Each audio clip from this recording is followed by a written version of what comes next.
Protect your DNA. BioPQQ can promote formation of new mitochondria. Infowarsstore.com. Filter and free shipping at InfoWarsStore.com or call 888-253-3139 to order your Pro Max shower filter from ProPure today.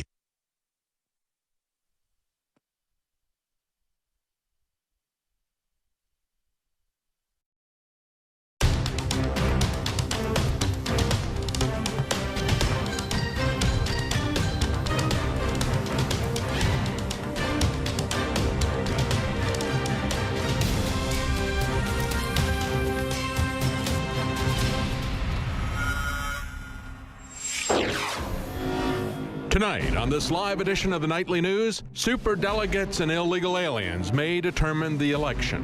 Obama and Soros-linked organizations are pushing to naturalize illegal aliens in time to vote for the November election.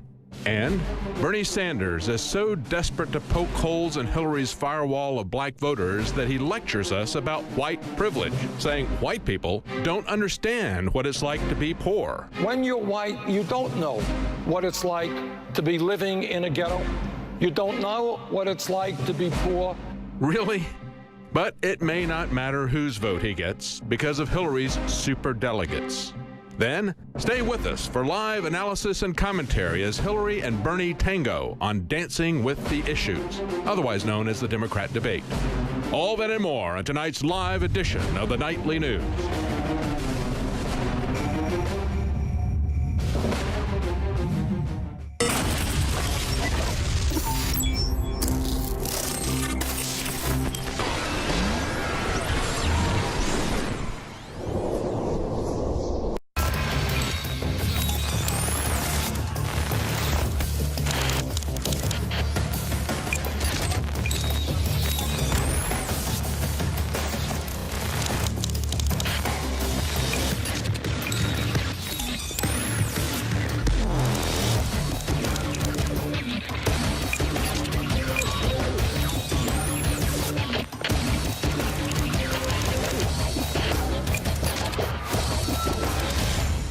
Fellow Info Warriors, I am very excited to be able to announce to you the introduction at InfoWarsLife.com of a new way to save time and money when you stock up on InfoWars Life formulations like Survival Shield X2 and Super Male Vitality. Just go to InfoWarsLife.com today, select your favorite product, click on Auto Ship before adding to cart, and choose how often you want us to send you another order. Every time you choose Auto Ship at InfoWarsLife.com, you get 10% off and you won't have to worry about running out and having to reorder next time. And of course, you can cancel with one click anytime. As you know, I'm all about the idea of a 360 win, and the new auto ship feature at InfoWarsLife.com is a sure win for everybody. A win for liberty, a win for health, and a win when it comes to big savings. Visit InfoWarsLife.com today and save 10% on your next InfoWars Life order by selecting auto ship at checkout. That's InfoWarsLife.com or call 888-253-3139.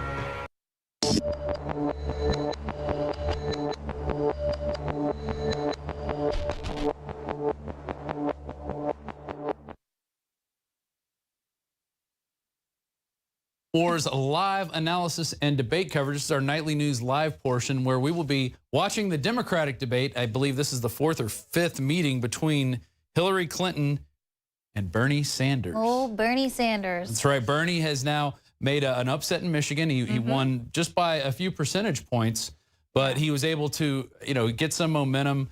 NPR is looking at the 3 things to watch in this debate. Delegates are momentum. They're like, can Hillary Clinton woo the independents, which she lost apparently to Sanders, right? And also to white working class voters. That's surprising considering the remarks Sanders made saying white people don't know what it's like to be poor. Right. And we'll talk about that a little bit later because everyone says we took that out of context. So oh yeah, we're going to go ahead definitely. And they're also looking at the enthusiasm gap because after the primaries on Tuesday, what did all the networks go to? 45 minutes of Trump talking about steaks and wine and just being a chill, showing you the leader. He's just going to be a leader with steaks and wine. Yeah. Hey, wine and dine him. I mean, they're absolutely complicit in the election of the next president. And if you want to see that, I mean, they're talking about how Trump must be Hitler because of all of these tens of thousands of people that show up to his rallies, raising their hands, pledging support. Meanwhile, they won't show you the tens of thousands of people that are showing up to Bernie Sanders events. Right. Because they're so in the bag for Hillary Clinton that they don't want you to see how many people are, the really, truly grassroots, are moving for Bernie Sanders. In fact, we have a graphic right now just showing a medium-sized Trump rally plus a large. There's the 30,000 that went to Mobile, Alabama. This is 15,000 in Dallas, Texas. And the most recent one was Mobile. And now let's look at Bernie Sanders. We have, this is in Madison, Wisconsin, about 10,000 people there.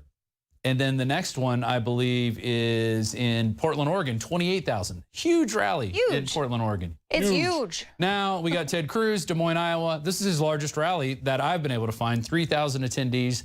Marco Rubio, this is his latest one in Tampa, Florida. Ooh, it's 300. Yeah, not looking good for Marco Rubio. And Hillary Clinton, they kind of sway it for her where they'll only show you the front of the room. Yeah, and so here's look, it's 2,000 at her latest in Cleveland, Ohio. This was on Tuesday, so only 2,000 people. So the populist, you got Trump on one side with the populist vote for the Republicans, Bernie Sanders on the Democratic side with the populist vote. But they are, I'm sorry, Bernie supporters, they are going to steal it for Hillary. And we're going to illustrate that tonight in a number of different ways. But I think first we need to address an issue. We've been called out as, taking things out of context here at Infowars, because after Bernie made this statement that white people don't know what it's like to be poor, here it is from BizPack Review. Sanders steps in it, declares white people don't know what it's like to be poor. Darren McBreen was monitoring Facebook earlier today. And Darren, are you out there? What exactly did you see? Read out that comment for us, please. Well, I don't have the exact comment in front of me, but I'll just paraphrase. What I did was I posted a meme that was the exact quote from Bernie Sanders, right? And actually, Carmen has my Facebook page pulled up right now. But he said, when you're white, you don't know what it's like to be living in a ghetto, and you don't know what it's like to be poor, right? So I posted that, and I was immediately responded. The Bernie Sanders supporters, they came out of nowhere, they started saying, look, you took this out of context. That's not what he said. And then they posted this meme. If you guys could show what the counter meme was, basically saying that we took him out of context, Fox News took him out of context, and that we're basically lying. Well, let's show exactly what he said, because we do want to get this right. We want to show exactly what he said. We actually have two clips. He answers this question that he's asked. One, speaking from the point of view of a Black Lives Matter supporter. All right. So this was the meme that someone posted. Right. This is a very popular meme right here that's being passed around social media right now. Certain black communities. There it is. So let's go to that first burn white people, BLM. That's the first name, the title of that one. Let's roll that one, guys. I was with some young people active in the Black Lives Matter movement. Young lady comes up to me and she says, you don't understand what police do in certain black communities. You don't understand the degree to which we are terrorized. And I'm not just talking about the horrible shootings that we have seen, which have got to end, and we've got to hold police officers accountable. I'm just talking about everyday activities where police officers are bullying people. All right, so that was from her point of view. Where he was saying this is what she told me. And here's what he said right after that. So finishing up his sentence and actually answering the question, here's what he had to say. So to answer your question, I would say, and I think it's similar to what the secretary said, when you're white, you don't know what it's like to be living in a ghetto. You don't know what it's like to be poor. You don't know what it's like to be hassled when you walk down the street or you get dragged out of a car. There it is. So I would say. He said it. In fact, we've even slowed down the clip. So everybody out there, Bernie supporters, please listen carefully. Here it is once again. So to answer your question, I would say, and I think it's similar to what the secretary said.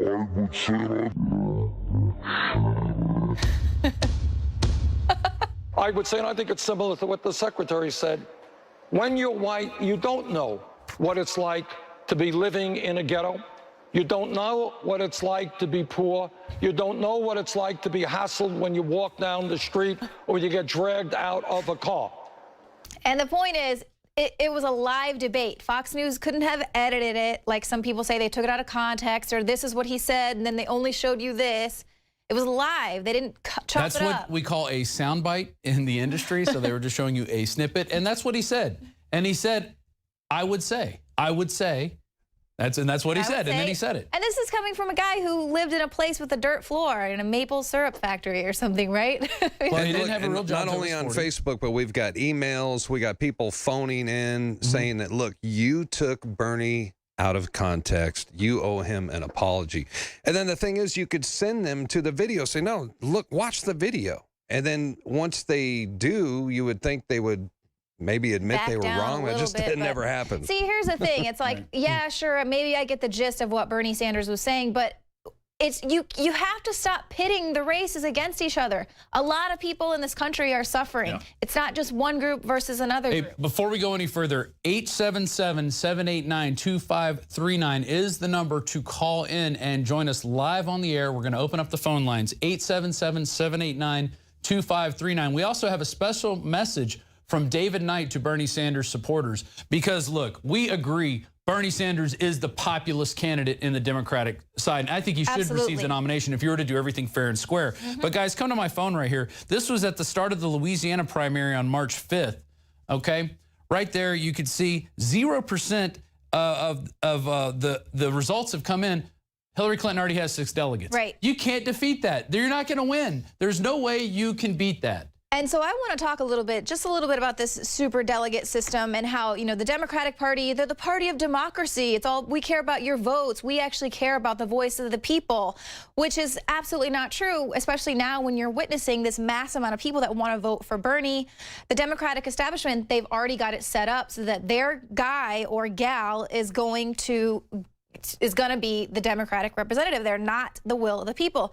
So this is according to CNN, and then this also kind of ties into how the Democratic Party is up a little bit racist, because this whole superdelegate thing was set up. According to CNN, the DNC created this process in 1982 as a continuation of the effort to bring the experienced, more moderate members of the party to the convention to act as a ballast against the passions of other delegates. So basically the same thing we're seeing now. But what was going on then? That translation means we want to keep the establishment people in place and always ready to install them if anybody should come up and occur, like what happened when Howard Dean was running. But here's the thing, is that it was created because in 1984, the superdelegates powered the establishment candidate, former VP Walter Mondale, over the insurgent Reverend Jesse Jackson. So they did not want the first black president, even though he would have been the first viable African-American presidential candidate. They did not want that. So they create this superdelegate system to make sure that their establishment choice would be, you know what, but there you go, that's the Democratic Party. And that is how Trump is stumping them. So when they do steal it for Hillary, which they're going to do, it's in the bag. I'm sorry to say, we saw it happen with Ron Paul 2 years in a row. And it was, the dirty tricks, I think, were even worse. They would show graphics of the first place guy, the second place guy, and the fourth and fifth and sixth place guy. They would just omit Ron Paul like he didn't exist. Exactly. And that's what they're doing. You know, they're doing that in the same way with Bernie, but it's even a little more sophisticated. They won't show you the tens of thousands of people that they're just like, well, it was a real shocker that he won in Michigan. It wasn't a shock. People, there's no one showing up for it. No one likes her. Right. And you just look at the crowds. The crowds speak for themselves. Now, we're also going to go over later today, we're going to have Kit Daniels pop in from our Twitter station talking about our Inner Flash $1,000 Bernie Sanders meme contest. We had one of these last week with a Washington, I think it was a Washington Times or Washington Post photo with Romney, a chuckling Jeb Bush, and Marco Rubio all on a plane. And you know, one of the more popular ones was Snakes on a Plane. In fact, everybody thought that one should have won. I let David Knight and I think Daria pick the winner, and they picked Americans Think We're Conservative from Can't Stump the Trump. And she won that. Very nice lady who I've been kind of tweeting messages back and forth to. Mother of 5, 6 grandchildren, started listening to Alex after her husband passed away because, you know, he was a big fan. And so she's like, well, maybe there's something to this. Started listening to it, is become a fan, and, you know, listened every day, and then entered the contest. And that's how it is. That's how quickly you could win $1,000 from Infowars. Just one of the many ways we're trying to do this. And the reason we have these contests is to spread the word about these different memes, because memes are very powerful. They go viral. Memes are super powerful, and if they go viral, you can really change people's opinion. I mean, people, with just a few words. Yeah, it's so easy to hit the share button on a meme on Facebook or Twitter or something. So that's why we want or people like to or an submit upvote. these. Yeah, you know, there's a lot of things. It really you can pushes do it out there. Just don't take Bernie out of context. Yeah, just whatever you do, don't take Bernie out of context. Don't do it, McBreen. Don't do it. Exactly. And so we're going to see tonight what's going on. They're in Miami. We'll see if we're going to see anything new. I think it's just going to be the same old stuff. I'm surprised they're having this many debates at this point. Well, you know, they weren't even going to have this many debates, but because of the fact that Hillary started trending so poorly and Bernie Sanders was becoming so powerful there with the people, they had to get her some more time on stage because she traditionally does very well in debates. So in debates, so they wanted her to get more airtime so people would remember why they like her so much. And so Bernie supporters out there, I encourage you guys to call in. Tell us why you're voting for Bernie. I would like to hear it. Really, I talked to some Bernie supporters last night, Joe Biggs and myself. 877-789-2539, 877-789-2539. We have Kyle from Houston, Texas. Is he ready to come on? Kyle, go ahead. What's your question? Well, I just had the question was, where is all this free stuff that Bernie is promising? Now, I don't want to take him out of context. Exactly. But where is all this stuff coming from? I mean, my brother-in-law says, well, I voted for Bernie. And I said, why? He says, well, you know, all the free stuff. And I just... No, he didn't say that. Oh, yeah. I kid you not. He's about 21 years old, living at home, you know. Yeah. That kind of reminds me of the way, you know, and this might sound bad or whatever, I don't care. The movie Amistad, there's that great actor who at the end he's asking for his freedom, but he can't really speak well. He doesn't speak English right. He goes, give us free, give us free. That's what I feel that the Bernie supporters are running around going, give us free stuff. Give us free stuff. That's what they want. They don't want freedom, they want free. Exactly. And that's not where you don't get free stuff from the government. There's always a catch. No. There's always going to be some strings attached. You're always going to have to jump through a hoop. It's going to destroy the middle class. Oh, Absolutely. I agree. And yeah, where's it going to come from? It's going to come from people who work like you. They all like think me. it's going to come from the 1%. It's not. It'll come from $100,000 and up in small businesses. Yeah. And then once they're gone, it'll go from the middle class. And then once they're gone, it'll be ultra rich and super poor. And then you'll wind up like any other socialist country. Right. Hey, real quick, when they ask where the free stuff is going to come from, I say, I got it. I'm buying. Because it's going to come from you and me. The Democratic black I'm hole. buying. That's where all the free stuff because the comes 1% is going to do like they've always done and figure out how to get their money offshore and get the heck out of this country. Kyle, what do you do for a living? Actually, I have my own business. Very good. My father. We have a commercial facilities maintenance business. We started off working really hard, just cutting grass, and now we do everything, you know, asphalt to interior maintenance of buildings. And that's how it happens. It doesn't success doesn't happen overnight. It's a long road to the top, if you want to rock and roll, if to quote AC/DC. We're going to have more callers. Are we about to go to break, And you guys? just need to go ahead and redistribute your country. I mean, your whole corporation that you built, your business. Exactly. Hey, Kyle, thanks for calling. Need to give it away. Exactly. And, you know, that's the thing. They want to take equality and fairness. The labor from hardworking people and take it and give it to people who, you know, frankly don't want to work and think they deserve $15 an hour for flipping burgers. Right. You know, when I worked at McDonald's, I worked for $4.25 minimum wage. They gave me one raise, a penny, $4.26 an hour. Because you were working hard. Because they said, you're doing a good job, but you haven't worked here long enough. You know, and you know what I did? After another month and a half of that, I left and I found another job. Yeah. And that's how it works. If you don't like the job you're in, go find another job. Don't let people tell you you can't find another job. Create a job. That's the way to go. We got Nicholas in Florida. I'll let you get started, Nicholas. He's saying Bernie is taken out of context. And so we'll go to him real quick. Bernie, or Nicholas, what's your point? Hello? Oh? Yeah. Hey, you know what? Just hold on. We're about to go to break. I was going to let you at least chime in there in the beginning. Stand by. We're going to go to a quick break, and we'll be back. We've got a whole bunch more. We're going to be playing the debate live tonight, doing live analysis and commentary while we're watching the debate. Democratic debate. Who knows what number it is, but this is one of the first ones we're doing here at Infowars.com, Infowars/. Thousands of years ago, there was a basic form of chivalry. Our ancestors would hear the drums of war, giving the warriors of the tribe a chance to organize and prepare a defense. 60 years ago, when foreign air forces were approaching filled with bombs, They had drums of their own, air raid sirens. But in the 21st century, there are silent weapons for quiet war. Pathogens added to the food and water, into the lining of plastics that destroy our vitality, turn off our hormones, and accelerate our journey towards death. I personally counter this onslaught with Anthroplex. Anthroplex is designed with known organic concentrated herbs to create the basic foundation to normal metabolic activity inside the human body. Discover why Anthroplex is turning so many heads today. It's time for us to take our bodies back into our own hands, and it starts at InfoWarsLife.com with Anthroplex. My fellow InfoWarriors, I am very excited to be able to announce to you the introduction at InfoWarsLife.com of a new way to save time and money when you stock up on InfoWars Life formulations like Survival Shield X2 and Super Male Vitality. Just go to InfoWarsLife.com today, select your favorite product, click on Auto Ship before adding to cart, and choose how often you want us to send you another order. Every time you choose Auto Ship at InfoWarsLife.com, you get 10% off, and you won't have to worry about running out and having to reorder next time. And of course, you can cancel with one click anytime.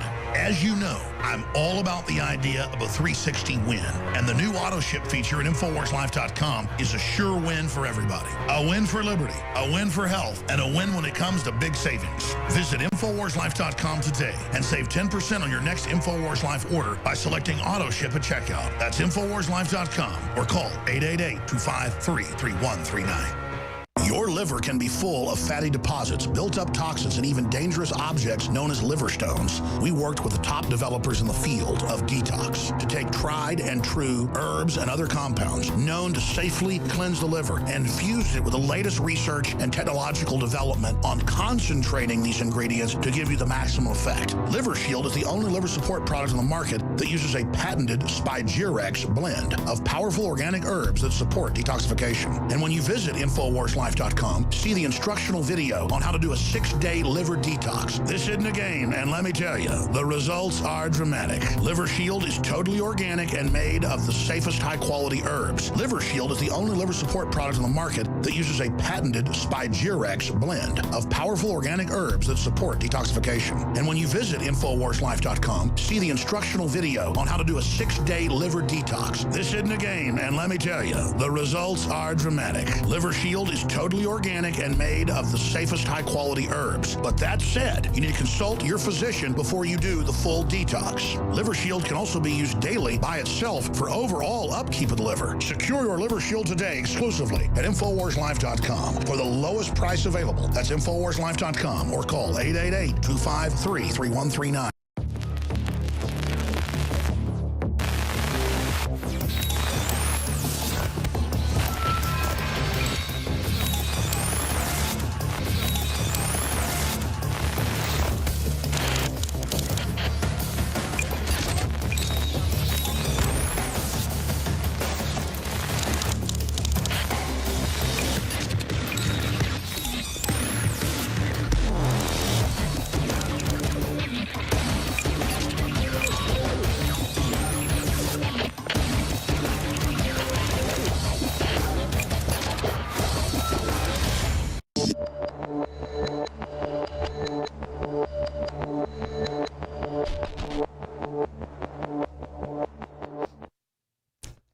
Welcome back to our pre-show coverage of live debate analysis and commentary of the Democratic debate between Hillary Clinton and Bernie Sanders. I'm Rob Dew. We got Leanne McAdoo sitting in. I got Darren McBreen over in the studio in front of the Washington banner. I got Kit Daniels over in the Twitter station. We're going to be checking in with him in a second. Also, we'll have Joe Biggs over in the Situation Room. We're going to be everywhere. And Jakari Jackson is going to join us once the debate starts at about 7:30. Although I did see an article where it said it was going to start at 8 o'clock. So you guys might want to check that and make sure that we're still on the same schedule. I just saw an article, I think from CNN, that said something like 9 o'clock or 9 o'clock Eastern. They were 8:39. Anyway, without further ado, let's go to Nicholas in Florida, who says we are taking Bernie out of context. Please explain, Nicholas. Hi. Let me just start off by saying I'm a huge fan. I support Infowars, Alex Jones, all that. I kind of turned off when you guys started going against Bernie Sanders for everything he said. And so about the out of context part, he was talking about, like, I know the how he said white people don't know what it's like to be in the ghetto and stuff. He might have made a mistake on that part, but what he was trying to say is how people, like white people, like rich white people, which is the majority of white people, they're usually more wealthy. They don't know what it's like to be in the ghetto. So, in that instance. Well, the majority of people on welfare are actually white. So, yeah. I mean, it's... You know, I had a billionaire on the show today, Gary Haven, who said, you know, I started off working a minimum wage job for $1.10 an hour. He became a millionaire by 28. He lost it all by 30. So he was back to being poor, bankrupt, and then he became a billionaire, self-starter. And, you know, I agree with you that there are ghettos and black people are probably, there's probably more disproportion if you take the numbers. Absolutely. There's more disproportion and of you know black people in Of ghettos. the ghettos are black. Yes, But who you're created these absolutely ghettos? right This was about Lyndon that. Johnson, Right. a big Democrat who created these ghettos. They created with his New Deal and his new society, or his the New Society, or the Great Society. Yeah. One of the where they started building these projects to corral black people and minorities into them so they could control them. Because once you corral people into these areas, then you can say, hey, you're going to lose your housing unless you do this. You have to do this. Don't get married, because if you get married, you lose your housing. You can't make too much money or you're Right. going to get off government assistance. So you have to stay at this level of income or else you get taken off of welfare. I mean, it's a trap. It's a whole trap. And so that's what I'm saying. I do not disagree with what Bernie Sanders is saying. I understand Wall Street's where out he's of coming control. from. Yeah. I get it. I mean, Corporations are taking profits out of this country. They're But doing it's an it. exact quote. That's exactly what he said. Right. And it was disrespectful to a lot of white families out there who are poor and have hard times. And let me tell you something. We're not the only ones that attributed that quote to Bernie Sanders, right? It's also attributed to Bernie Sanders from the Washington Post, the Huffington Post, the Hill, the National Review, NBC, MSNBC, Reddit, and on and on and on. I don't think Nicholas was denying that. He's trying to say, well, what he meant to say was. Yeah, what he he meant to wasn't. say. Yeah, I he got you. wasn't saying, you know, there aren't any poor white people per se, but that yes, this and honestly, like I kind of hello, we have an African American president. The kid that was starting the whole thing at his school last year, where he was you know, wasn't eating and everything because of all the racism going on. His father makes like $15 million a year. Right. Yeah. You know, he's a privileged kid going to one of the most privileged schools. You know, It was it's in just, Missouri. Yeah, right. It's just, you know, I get what you're saying and I do agree with you, but we need to stop dividing people amongst races. Nicholas, I just want to say this. When Bernie Sanders gets the nomination stolen from him, are you going to support Hillary?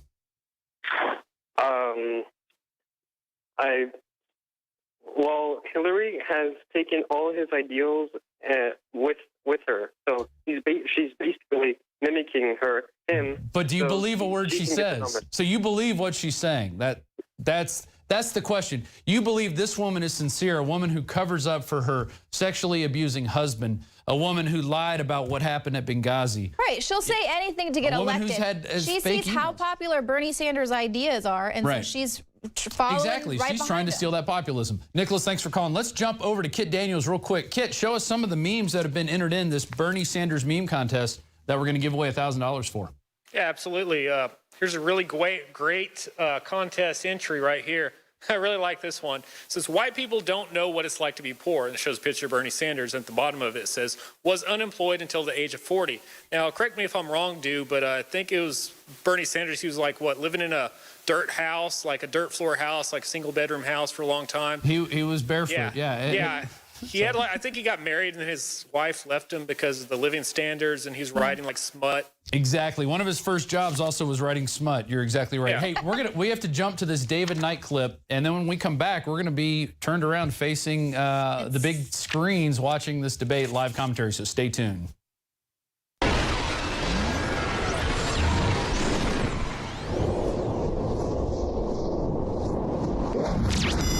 I've seen signs at several businesses throughout Austin who were staunch supporters of Ron Paul 4 years ago, now with Bernie Sanders signs. To many, it may not make sense because they are polar opposites ideologically, but there is some common ground.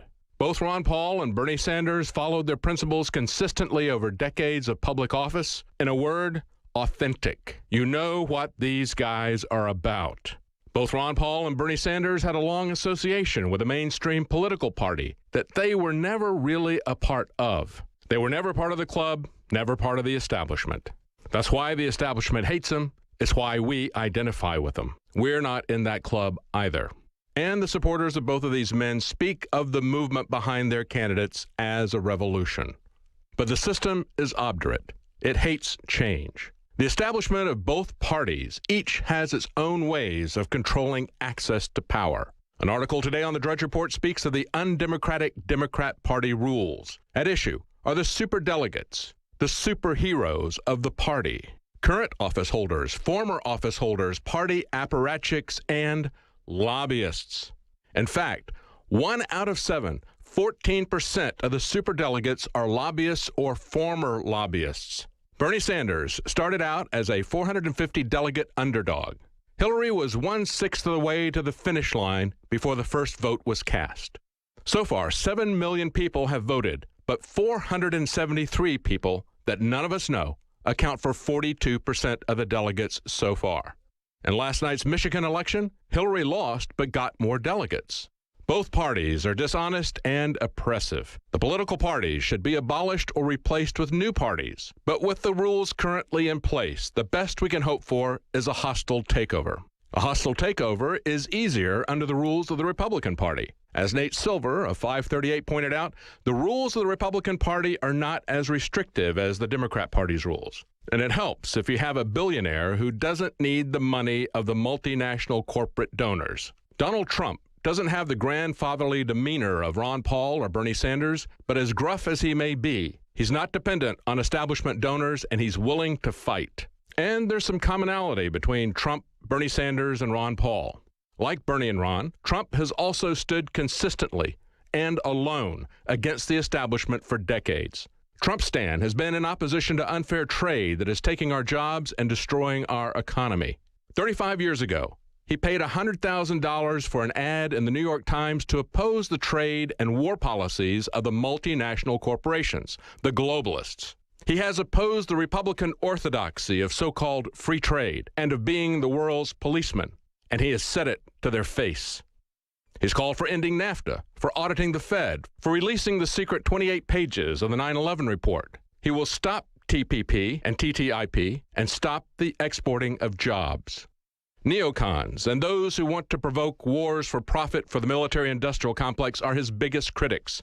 For all his bluster, he has long criticized American militarism and confronted Jeb to his face on the lies about weapons of mass destruction that were used to start the Iraq War. But most of all, he's not part of the club. Globalists hate him, multinational corporations hate him, the political establishment hates him, and the warmongers hate him. Think about it. He's closer to Bernie than Hillary, and no one personifies the cronyism and corruption more than Hillary Clinton. She must be defeated. Bloomberg said he would enter the race to stop Bernie and Trump if Hillary wasn't the nominee. Bloomberg understands what's at stake. Fox News and the establishment understand what's at stake. Do you?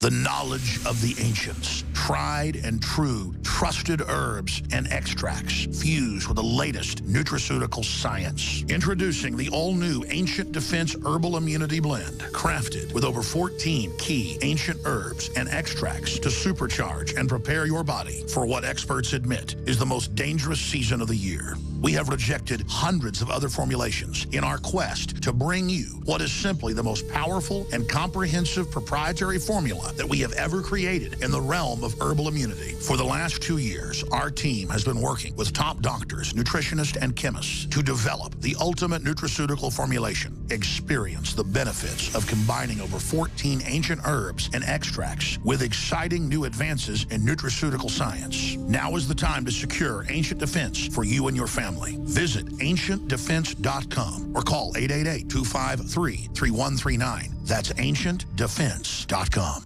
General, what do you think about the FBI saying that there's a terror alert on Monday about a potential Fort Hood situation? The police are shoving people, shoving Alex, shoving the crowd. Here we go, folks. I'm being assaulted. Whether it's the radio show, the news websites, documentary films, or the nightly news, Infowars is the tip of the spear. Is this another false flag stage attack to take our civil liberties and put more homeland security while sticking their hands down on pants on the streets? It's up to us to set brush fires in the minds of men and women everywhere, and that's what PrisonPlanet.tv is designed to do. You watch, the Assad regime is going to be blamed or accused of using chemical weapons against the so-called rebels. What we see now is a war against reality. It's a war against the truth. It's more vital than ever that supporters of freedom become members of PrisonPlanet.tv and share their membership with up to 11 friends and family. Visit InfoWarsNews.com today. Become a member, share your membership, and help take the InfoWar to the next level.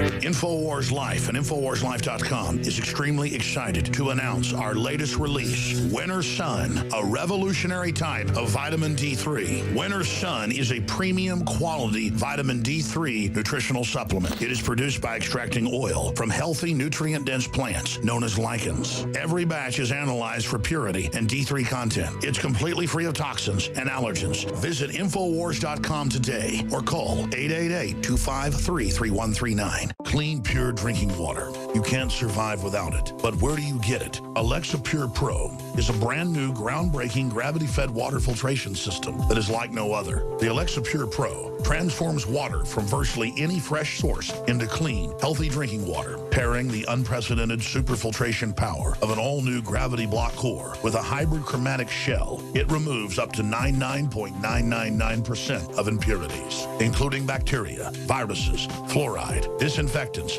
volatile organic contaminants, and hormones.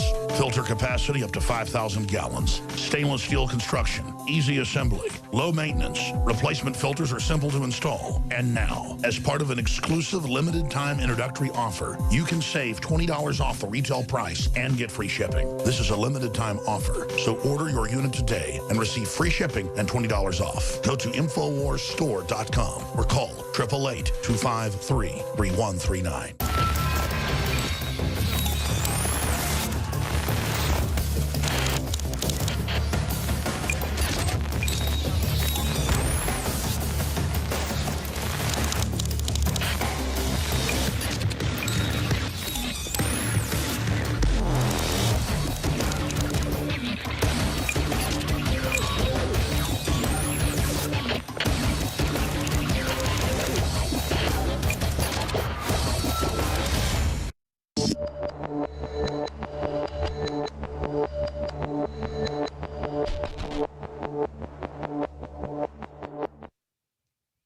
Welcome back to our pre-show of the live debate coverage and analysis of the 2016, March 9th, Democratic debate between Bernie Sanders and Hillary Clinton. I'm Rob Dew.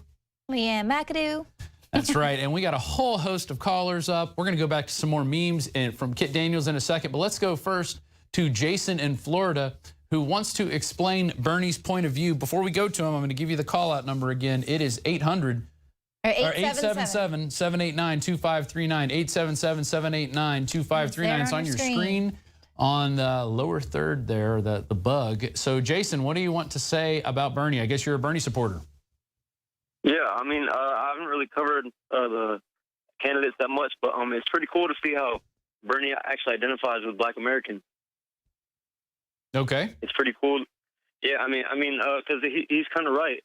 I mean, I'm mixed. My dad's black and my mom's white. Mm-hmm. But me and my wife, we live in the projects. She's a Black American, and we don't see that many white people. Mm-hmm. You don't see that many white people living in these neighborhoods, and they don't really see the kind of harass that we get from the police. That's one of the big issues he was talking about. And the police they're really bad. Yeah. And it's not Bernie Sanders making this a racial issue. It's the police. They're out here harassing us, stopping individuals walking down the streets, taking people to jail for no reason, for small violations, ruining families' lives out here. I mean, at the Martin Luther King parade, they were posted up, walking around while there's kids with M16s on the street. Mm-hmm. We saw that in Ferguson, too. They were shooting tear gas at people. Right. Yeah, I mean, it's crazy. And it's not to say that there's the people are wanting to keep this racial biasness going in our country, but it seems to be more the government and their war dogs, the police. So why would you trust the government to fix the problem if the government is the problem? I don't. I obviously. I mean, not obviously, but really, I don't support any of these candidates. I'm not really a big supporter of politics. Right.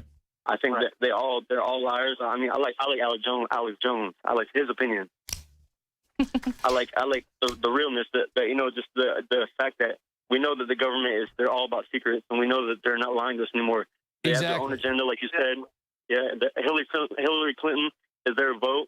I believe that she's the elite's vote, and I believe that they're not going to even let Bernie Sanders go on. But it's just cool to see a candidate actually, you know, make this an issue. And you're right. They're absolutely having to make this a political issue. People are fed up. Obviously, we saw that with Ferguson. We see a lot of people are fed up, and they are pushing this out into the forefront, forcing people to have to talk about this issue. But that's, I mean, you kind of alluded to this. You can't now give the government even more power to fix the problem that they've created. And you saw with Ferguson, the entire country was rallying around everyone there and could see that there was a militarized police state. But then all of a sudden, all these NGOs moved in, created this Black Lives Matter. And no, obviously the Black Lives Matter was grassroots originally, but there's a lot of other people now coming in to control it, just like that's what always happens. And so now it's become, take it in and they dull it down. Yeah, and now it's more about black versus white rather than the people versus the tyranny of the state. Jason, what city are you in? Right. What city are you in? Lake Wales. It's a small city in Florida. Okay. Polk County, Florida. Yeah. Oh, what part of the state is that? Is that in the Panhandle? You know, it's in Central, actually. Okay. It's one county below Orlando and Highlands County and stuff. All right. And so I get, you say you're not political. What made you get involved in I guess even tuning into this broadcast? Is it just because it's Infowars and Alex Jones, or? Yeah, I love y'all because y'all just speak about the truth. And you know, me and my family would like to be informed, and it's just cool to find people that really get down to the bottom and not afraid to say the things that we all know and we can all see going on around us. Yeah, information is definitely power, and I think the amount of information we put out on a weekly basis is just voluminous compared to you know, the drivel that you see on mainstream media. Is really not about knowledge. They're just about you know, just throwing things out there. Exactly, they're covered up. They're being controlled anyway. Yeah, right. And I think that that's what a lot of people, they have concern because they're like, well, why aren't you for Bernie Sanders? You know, he wants to, he's saying down with the establishment, down with the 1% and this and that. But his solution with this socialism is to make the government even bigger. And he says he's going to do that by taxing the 1%. But that's not how it works. If you look at things through history, that's just not how it works. It's eventually, it starts out in fairness and equality, but it always ends in tyranny and poverty. Jason, are you on any government assistance? No, we get food stamps. So good. And my wife, she's on Medicaid. Our baby has Medicaid. Yeah. Yeah, you know, I got on food stamps in college. I had to go on food stamps myself, and I actually got kicked off of food stamps because I could only work 18 hours a week. Yeah. Because I was like, really? I think that means I need this. Yeah, it's just a screwed up system, so. It really is. Hey, Jason, thanks for calling. Let's go to Evan in Panama. First-time caller. He's worried about Trump's safety. Evan, how are you doing in Panama tonight?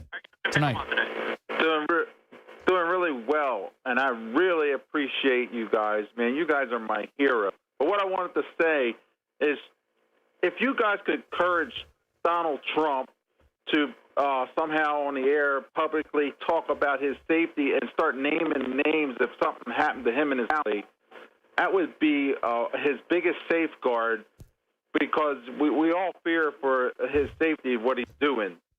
And I like at these rallies and debates, if he would start speaking that out, then if something happens, they would feel like they were really being targeted. Does that make any sense? It does. And you know what? There's people out there that they just showed a Vice article.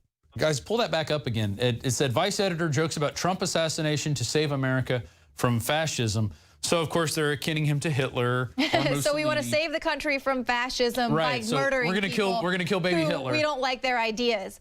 What is wrong with, like, they're being so fascist? Yeah, exactly. And we've heard other people. There was a boy from Egypt who voluntarily left the country after making threats against Trump and on Facebook. You had even Glenn Beck, who was talking about stabbing. The stabbing wouldn't stop repeatedly. There's a guy I don't think we took out of context at all. And he said, "Oh, you took me out of context. Come on, you said it." And he's like, "I was talking about my producer." You're talking about one of your coworkers. You would stab him repeatedly?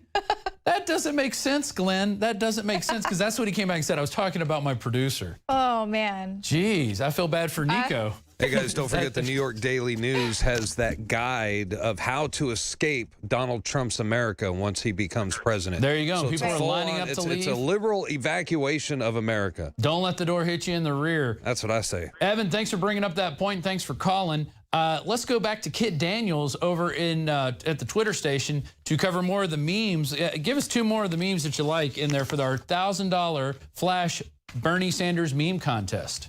Yeah, and I really like this meme right here because it ties into something we've been talking about all week, which is the shooting death of Lavoy Finnegan.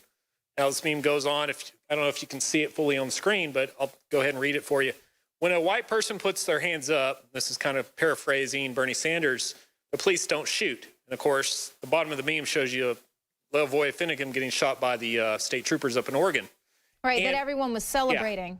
Yeah, y'all catered. They deserved it. Yeah. Yeah. No, So Lavoy did not deserve that one iota. That is a very honorable man, and the world is at a bigger loss because he's not here on this. Absolutely, and that's the whole reason why they want people divided among, so that you won't be able to see that, and you'll just be like, "What, that white boy deserved it." Yeah, police brutality happens to everybody. Just referring back to the last caller, if you go out to like a small town in Texas, there's going to be a lot of poor white people, but there's also going to be a lot of cops that harass the poor white people. So it goes both ways. Right. Yeah, Kid, I like the meme that you posted in the article. If you could pull that one up, that shows it was the young homeless man whose dad was a police officer. Yeah, let me... And I forget the guy, Kelly Thomas. Kelly Thomas, yeah. The one that was And this was a few years ago, and there's hours of tape of these guys just beating this like poor 30 man minutes straight. all around and him. he's crying for his dad. Yeah, I made this one. This is what I thought about when I saw what Bernie Sanders says was the Kelly Thompson case. And yeah, I mean, this is like, the image itself speaks for itself. I mean, I really couldn't add anything else to it. There was video of this beatdown taking place of this man crying for help, saying, "Please help me, please stop hurting me." And they got off. So we're going to be back with more, Kit. We're about to go to break. We're going to take more of your calls and cover more of this news that's going on. And then at 8 o'clock, we're flipping around, and we're going to be live analysis and coverage of the Democratic debate between Bernie Sanders and Hillary Clinton. Stay tuned. I'm Rob Deuce, Leanne McAdoo. Thanks for watching. Infowars.com/show.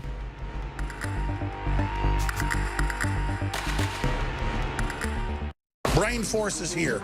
Ladies and gentlemen, I've been on this the last few months. You probably noticed I've been more crazed, more focused, less brain fog, more energy, more special reports, and it's because of Brain Force. One of the worst things with most energy products is it's not sustainable, right? You're going to crash and going to feel really bad afterwards. This has a bunch of different antioxidants and compounds and polyphenols. Everybody's on these drugs to knock their brain out because the brain's so fried. We kept changing this formula over and over and over again until it became sort of a grand puzzle. For example, the L-theanine inside of it, that is activated by the different compounds in the yerba mate that we put inside of it as well. This just increases the compounds you already have. This is what you're actually designed to run on. Exactly. It's kind of like a car will run on one form of junkie gas, but it runs really good on what it's designed for. You will find Brain Force, Survival Shield X2, and other game-changing products at InfoWarsLife.com or call 888-253-3139.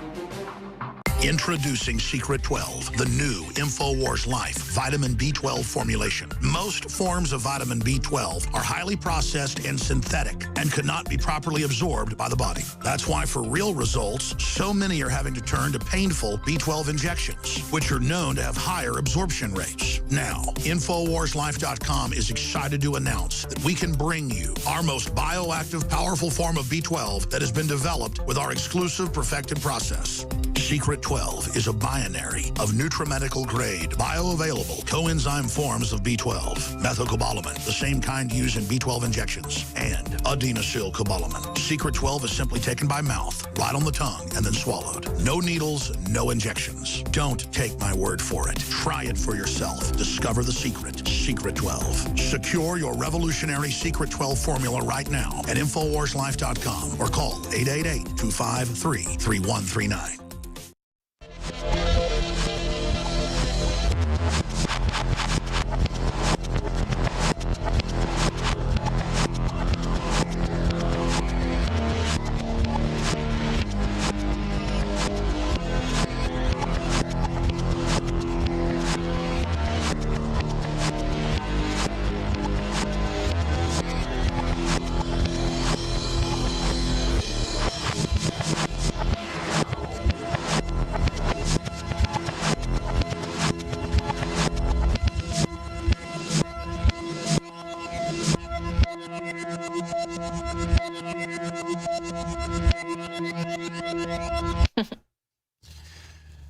Good job, Walker, on those graphics, making those intros for all these live events that we're doing here. We are live right now in the Infowars.com War Room. I'm your host, Rob Dew.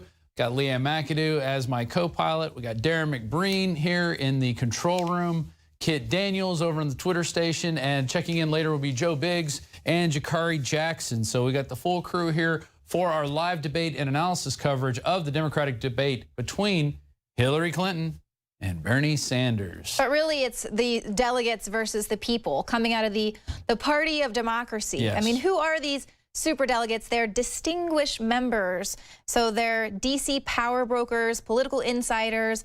Dozens of the 437 of them are registered federal and state lobbyists. So this is who the establishment Democratic Party is going to be pitting the voters up against here with Sanders. And I want to show that video again, showing the crowd sizes with Trump and Bernie versus the rest of the crowd. But first, we are listener supported. And it's your support by spreading the word about the broadcast so other people can see it, by going to InfoWarsStore.com. And yeah, we'll show that in 1 second, guys. InfoWarsStore.com, where we have back in stock now, Super Male Vitality is back in stock. And I think it came back in today. So it's our most popular product by far, like in leagues. So I encourage you to try it. Do it before you take a couple droppers before you work out. That's what a lot of people do. I do it before I play basketball. It gives me extra energy. I'm 41 years old, about to be 42, and I can't keep up with these youngsters anymore unless it's on the ping pong table. You are the champion. Then I'm going to beat you. I know, and actually, the Super Male Vitality was so awesome. I was like, please make it for females. And so now we have Super Female Vitality. So this is really good product. Well, I like to do it before I, oh, never mind. This is a family show. Hey. I'm sorry. But also, I just want to let you know as well, we have an auto ship function that ensures that if it ever, we always keep a supply of the people on auto ship. We keep that supply on hand. So if we do run out, you will always be able to get yours auto shipped, and you can choose the auto ship function. If you hit the number, then you can go between 14 days, 30 days, 42 days, 60 days, 90 days, just whatever you feel comfortable with how many you want to order. It'll come in. We'll have that saved for you, and you get 10% off. So it's a 360 win, as Alex Jones likes to say. And also with Super Male Vitality, you could try Anthroplex. That is really the 1-2 punch that Dr. Group has come up with to really get your body into that optimal state to where you could be the person you want to be. Right. And we played that video earlier today, the most powerful Donald Trump video ever. And, he's talking about if you don't think of yourself as average, you got to say you're great. You got to think that you're great. With these products, they can help you get your body into that state where you are going to feel good enough to go out and take on the world, because we're being hit with so many things. There's so many things out there that are hitting us. It's the glyphosates, it's the fluoride in the water, it's the prescription drugs people are on. I mean, people are going around in a fog. Absolutely. A literal fog. Well, and that's what I was saying. That's like my testimony with the super female is that I was in a really super depressed state. I should have been walking around feeling like a huge loser. But the super female, I would just wake up going, man, I am a champion. I'm a winner. I feel great. So it really will take you to that next level. So give it a try. Another great product is Brain Force. I can't say enough about Brain Force. We were working on the Louis Farrakhan video, And I pulled an all-nighter. Josh Owens was in there as well. We were both working, trying to finish up these videos, make them really tight and good. So, you know, when they went out, all the people could see them. They've got over 1 million views if you tally them all up together. And that was our 2.5-hour interview with Louis Farrakhan. But I put together the full interview. And doing with all the other jobs I have to do during the day, I just didn't have time to really work on it. So I had to come in after hours. And I pulled an all-nighter, and I could not have done it without brain force. If you're in college out there and you're having trouble, you know, pulling an all-nighter, which I did plenty of all-nighters in college. I don't do them that much anymore. But let me tell you, brain force will help you get there. It will.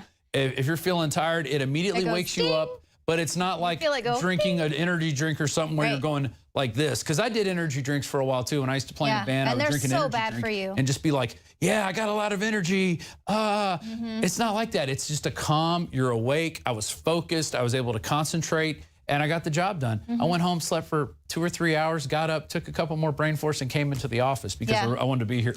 And I know they say the dosage is 2, but I think you really could start with just trying out 1 and then see if you need another one. So exactly, last you a little longer. So we're going to go back to calls. The 877 number to join us is 877-789-2539, 877-789-2539 to join us. We have Dave in California on why he supports Bernie Sanders and his message. Dave, are you wondering how much free stuff he's going to give you, or do you really think you're going to get free stuff? What's your take on that? No, totally. That's not the point. The point is, I am a college student, and believe me, I gave up on the political stuff, and many other college students like me, they gave up on politics because we keep getting these establishment candidates, and they pretty much say the same thing, and when they go to office, we never see any changes. When I heard Bernie Sanders for the first time say that he is not taking any donation, I was surprised. I was shocked. So I immediately turned into his videos, and I watched, and the more I watched from his videos, the more surprised I got. So this election is not about Bernie Sanders and giving free stuff, and this is not the issue. The issue is we have a campaign system that is giving the elections for a bunch of billionaires and corporations.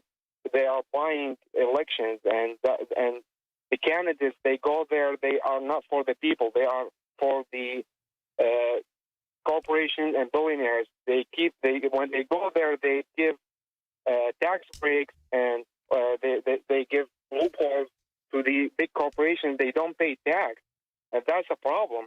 I agree. If they don't pay tax to the government, we can't have free education. We can't have free health care. So they have been not giving money to the government. But do you think that those corporations are going to stay here, or that 1% is going to stay here when Bernie Sanders says he wants to tax them 90, sometimes 100% for some of these people? They're not going to stay. Absolutely. They're not going to. So who's going to pay? So or if there's a $15 minimum wage, a lot of these people are just going to go, you know what, we're going to start the robots 3 years earlier. Automation. And not only that, but yeah, so let's say you get $15 minimum wage, but now you're being taxed at 60, 70%. So really your take-home pay is still going to be like $6. So how does that work? Do you know now how much, like, what's the rate of tax on the billionaires? You know, like some of the billionaires, they pay 0 in taxes because of the loopholes. And I agree.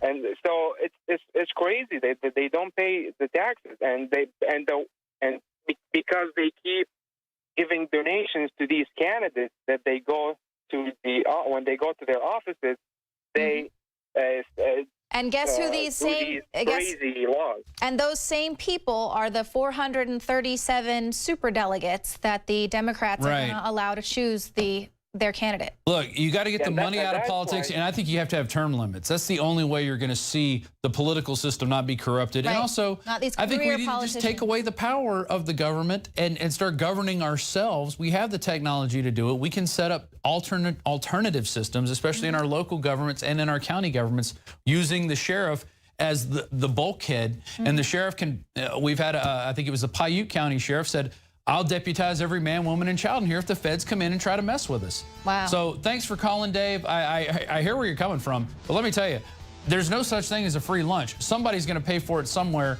and you think these rich people are going to do it, they're going to leave.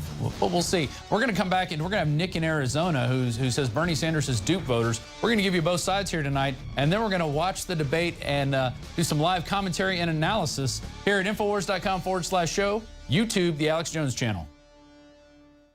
Knockout is back. If you want a product that has 10 known ingredients that naturally get your body to relax, your brain to relax, so you get deep, restful sleep, Knockout's it. Infowarslife.com. L-theanine, hops flower extract, lemon balm extract, valerian root extract, chamomile flower extract, L-tryptophan extract, melatonin, and more.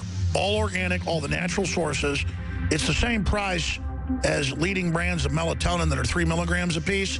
It has 3 milligrams, the standard recommended dose for an adult, and it just synergistically puts everything in there. Infowarslife.com. That's Infowarslife.com, or call 888-253-3139.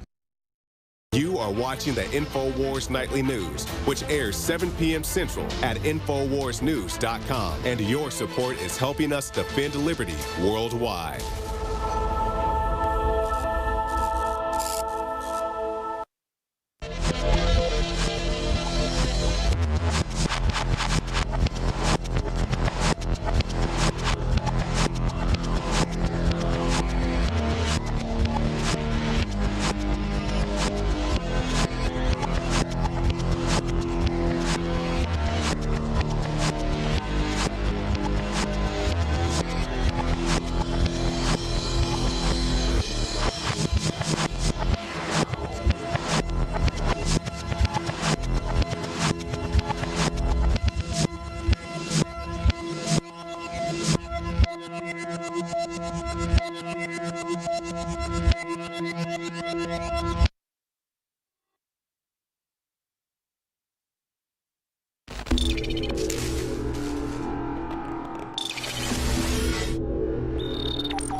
Joe Biggs here with Infowars.com. Now we're in downtown Austin, Texas on 6th Street. Now, you've probably heard the term white men can't jump. Billy, listen to me. What? White men can't jump. Me! Or the fact that white people can't dance. I went to a white disco recently, and I watched the white people dance. Y'all can't dance. Or the fact that white privilege can literally keep you from being poor. When you're white, you don't know what it's like to be living in a ghetto. You don't know what it's like to be poor. Now we're going to go talk to some people and see how their white privilege is working out for them. Now, did you know that because you have white privilege, you can't be poor? That's what Bernie Sanders was saying. I say he's full of shit. I've been poor for 5 years of my life. I've been out here on the streets for 5 years. You don't know what it's like to be poor. I think he's wrong. I mean, you can be poor regardless of who you are if you're white. I think that you get special privilege because you're white. That's some bullshit. I mean, bullshit. Bullshit. Mr. Sanders should suck. That's true. You can't be poor and be white. So your white privilege hasn't put a home over your head? No. I'm not lying to you. Mr. Obama went to his desk and looked at something, and they took a picture. He can have it all. It hasn't kept you warm when it was cold? No. It hasn't kept you cold when it was hot? No. We're rich. That's how rich we are. Any office you want, any communication you want, okay? We built everything for everybody to get along. Does it automatically, like, keep water from falling and hitting you when it rains? No. Oh, it didn't keep me dry this morning. It didn't keep me warm last night. So we'll see what happens. You don't know what it's like to be poor. Yeah, did he say that? Yeah. Well, he must admit that shit. If he said it, Bernie said that shit. Yeah, but do you believe that, though? Hell no. White people fucked up. We all niggas. Bernie Sanders is an asshole when he threw color into the mix, because if everybody was stripped down and didn't have hair on their body, we'd all look the same. So Bernie Sanders, you can kiss my ass. I mean, I'm taking this button off. So I'm glad y'all got this shit on video. He said that shit for sure? Yes, on Sunday. Nah, fuck that. That's totally wrong. Yeah, I disagree with that. With Bernie Sanders on that one. They can blow theirs too and end up just where we are. I've been a homeless white man since I was 9 years old. I've lived on the street. You don't know what it's like to be poor. And I support Bernie, but I really, really am offended by that statement. I'm very offended by that statement. Bernie's going to be the dude because he came out here with the camera. In other words, when he went to the desk, he's seen something else he wanted. In other words, the president of the United States of America, when he hires someone, he'll show you what he's going to do. How do you feel about that statement, sir? Shit, man, I wasn't even paying attention to what the fuck you were talking about. You don't know what it's like to be poor.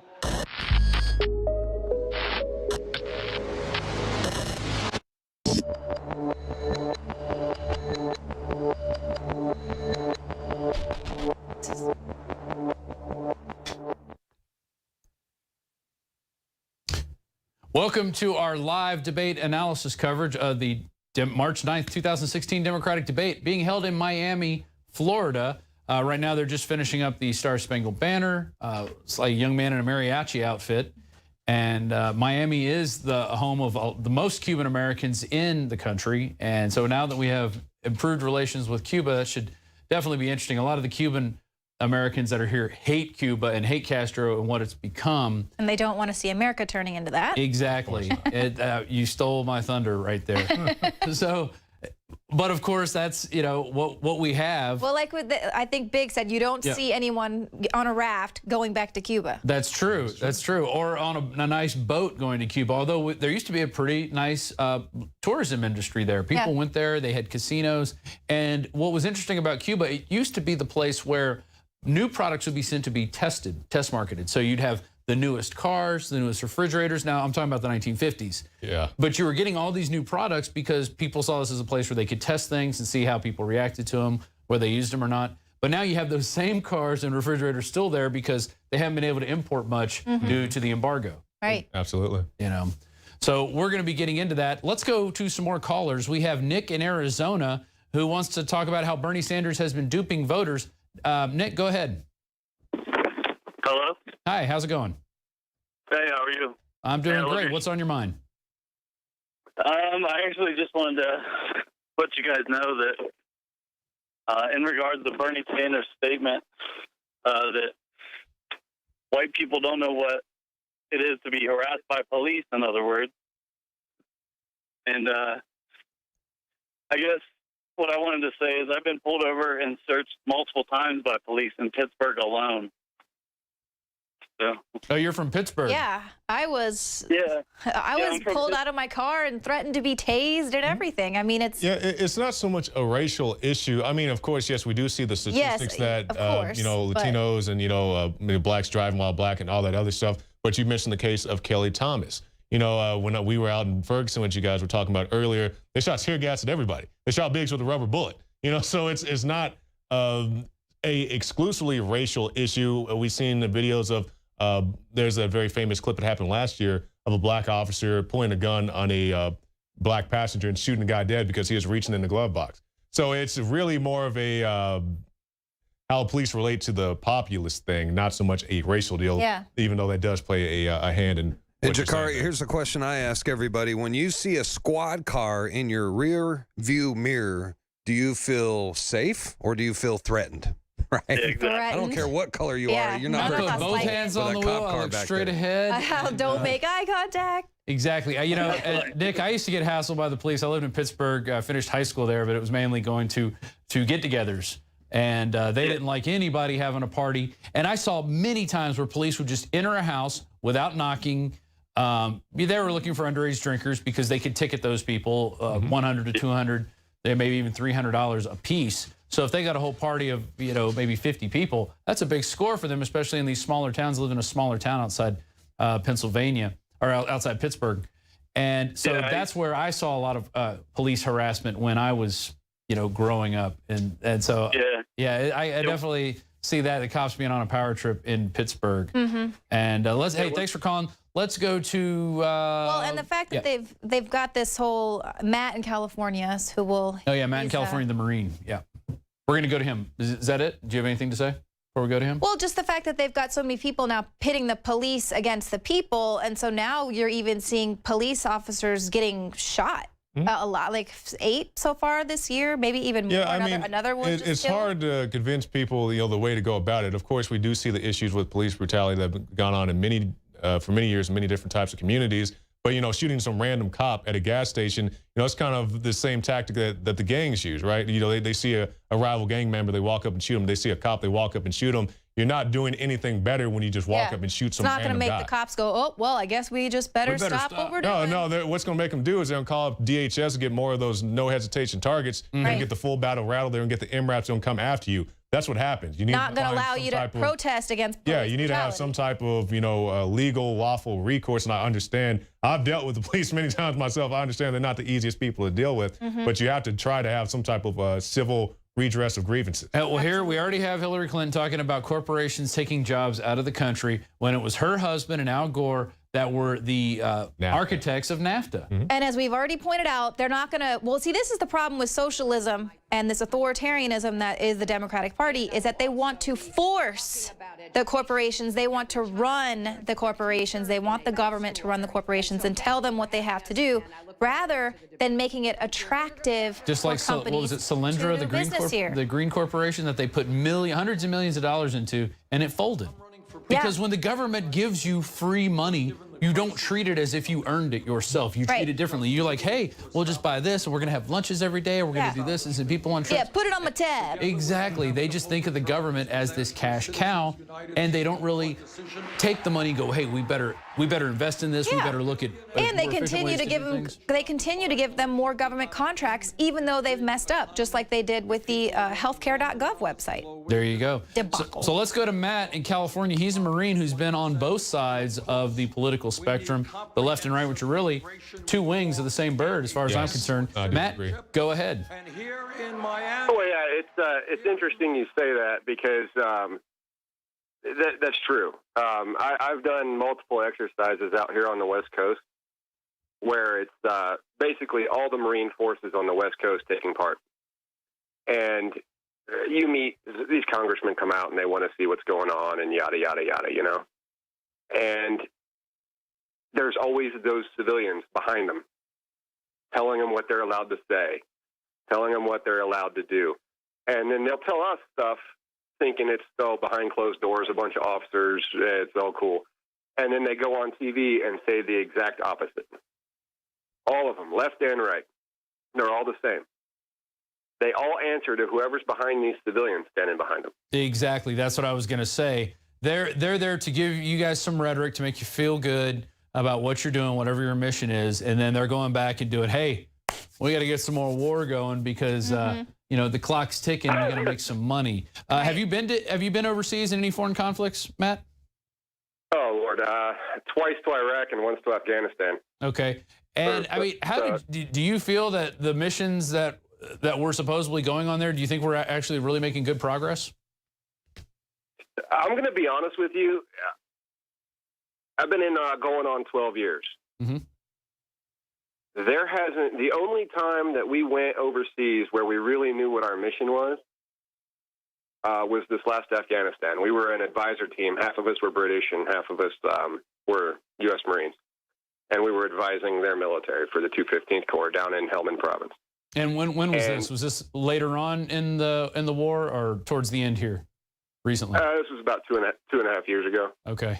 2 years ago. Did you see any of the protection of the opium fields or protection of certain parties and I guess persecution of other parties in Afghanistan, those that weren't with the official groups? Oh, their military is as corrupt as they come. We saw full-bird colonels in their military sexually assaulting children. Oh, yeah, the Cheska. They called them Cheskas, right? The little kids? Chai boys. Chai boys, yeah. And we weren't allowed to say a word. Right. Right. Because that's their culture, right? Well, yeah. Well, you could say that, but the majority of it was the crap storm we would stir up. Just, you might as well escort yourself to the brig. Well, and didn't that happen? One guy went up and roughed up one of these guys. He roughed up a police captain, I think, one of the soldiers, and they pretty much threw him in the brig for it. He got in trouble for it. But he was doing it to protect somebody who was sexually assaulted. Right. One of our British majors, the second in command of the whole unit, walked in on it. God. And he came out and he was flipped out. And they basically said, "Shut your mouth, or you're waving goodbye to your military." Right. Oh wow, that's terrible. Career. Yeah. I mean, Joe's not messing around when he says the stuff he says. I mean, and you know, I mean, we were on the same base where those two $31 million buildings were built that were empty the whole time. It's not surprising. I mean, but hey, $31 million went somewhere. Hey, well, I'd like to. You guys covered the whole story, so I mean, you guys know the whole in and out and of all that. But you know, that's really why I started listening to you guys, because a guy looks around and goes, "Senior captain in the United States Marine Corps, I can't do anything about it." Who can? That's crazy. Joe Biggs, do you have any comments on what Matt's saying? He's a Marine. You were in the Army. Is Joe Biggs there in the Situation Room? Well, if not, let's go ahead, and they're asking Hillary Clinton about her email server now. And did you actually send any of these unclassified emails? And here she's, she finally admitted she made a mistake. We have so many clips to play of her. Well, I have a piece on that too, because I was the classified security manager for my unit. So. Any emails marked. Can you guys pipe in more of the what debate? You're talking about just a is little bit retroactive classification. Oh, retroactive and classification. The reason that happens is when somebody asks. Somebody puts emails on their server that aren't supposed to be there. We have to retroactively classify. All my emails to be made public. Then all the rest of the government gets to weigh in.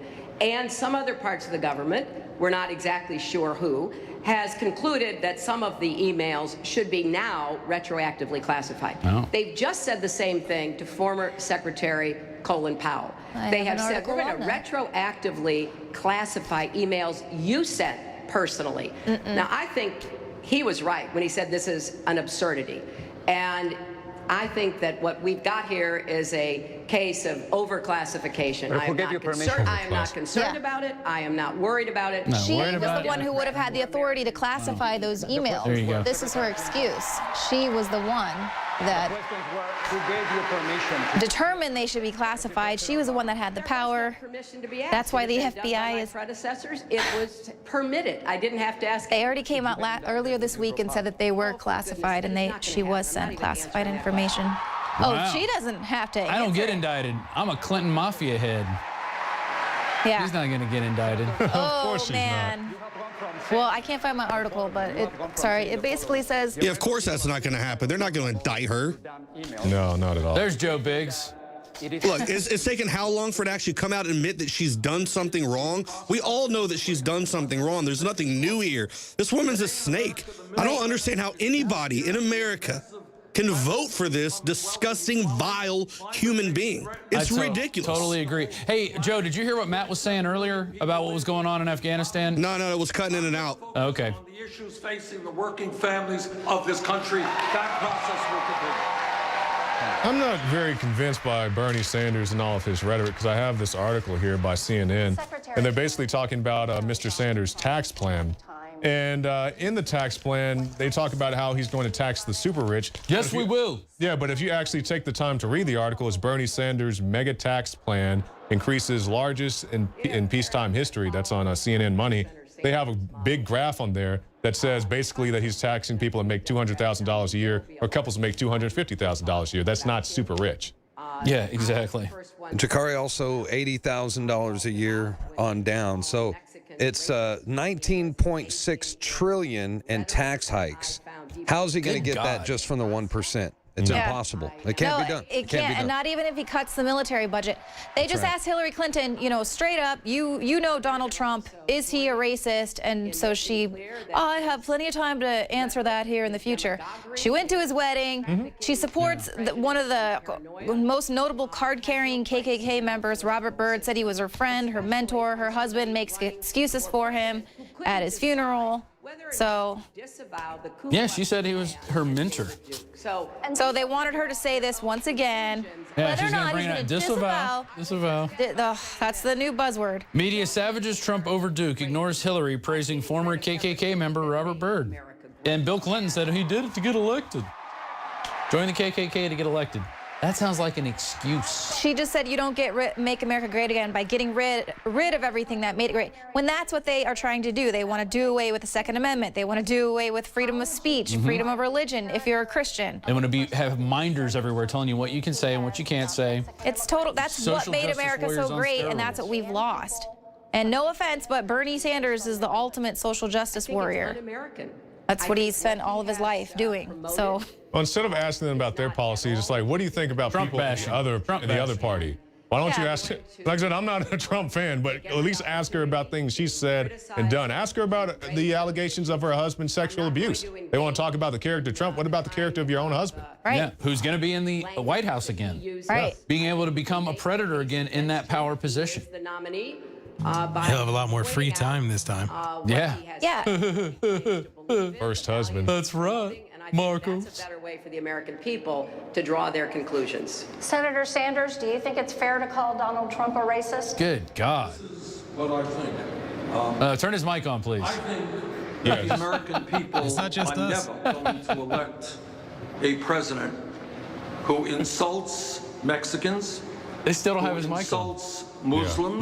That is her mic they're picking up the sound for. Women, Check the Dugan. Yeah. insults African Americans, and let us not forget Insults. that several years ago Trump was in the middle Hey, of guys, the bring up so-called how much Dearborn, Michigan voted for Donald Trump. Let's see the percentages in Michigan of Dearborn, please. The Find president that. of the United States of America. Well, I guess they got tired of Bernie whooping on Hillary in the last debate, so now they want to divert all the attention over to the other party. And it was Hillary Clinton's camp that started the whole birth certificate thing in the first place. And Donald Trump came up after her camp put that out there. So Donald Trump got the majority of Latino votes in Nevada. He's really Hillary saying that Clinton's Trump camp is started the insulting birther everybody. thing. Yeah.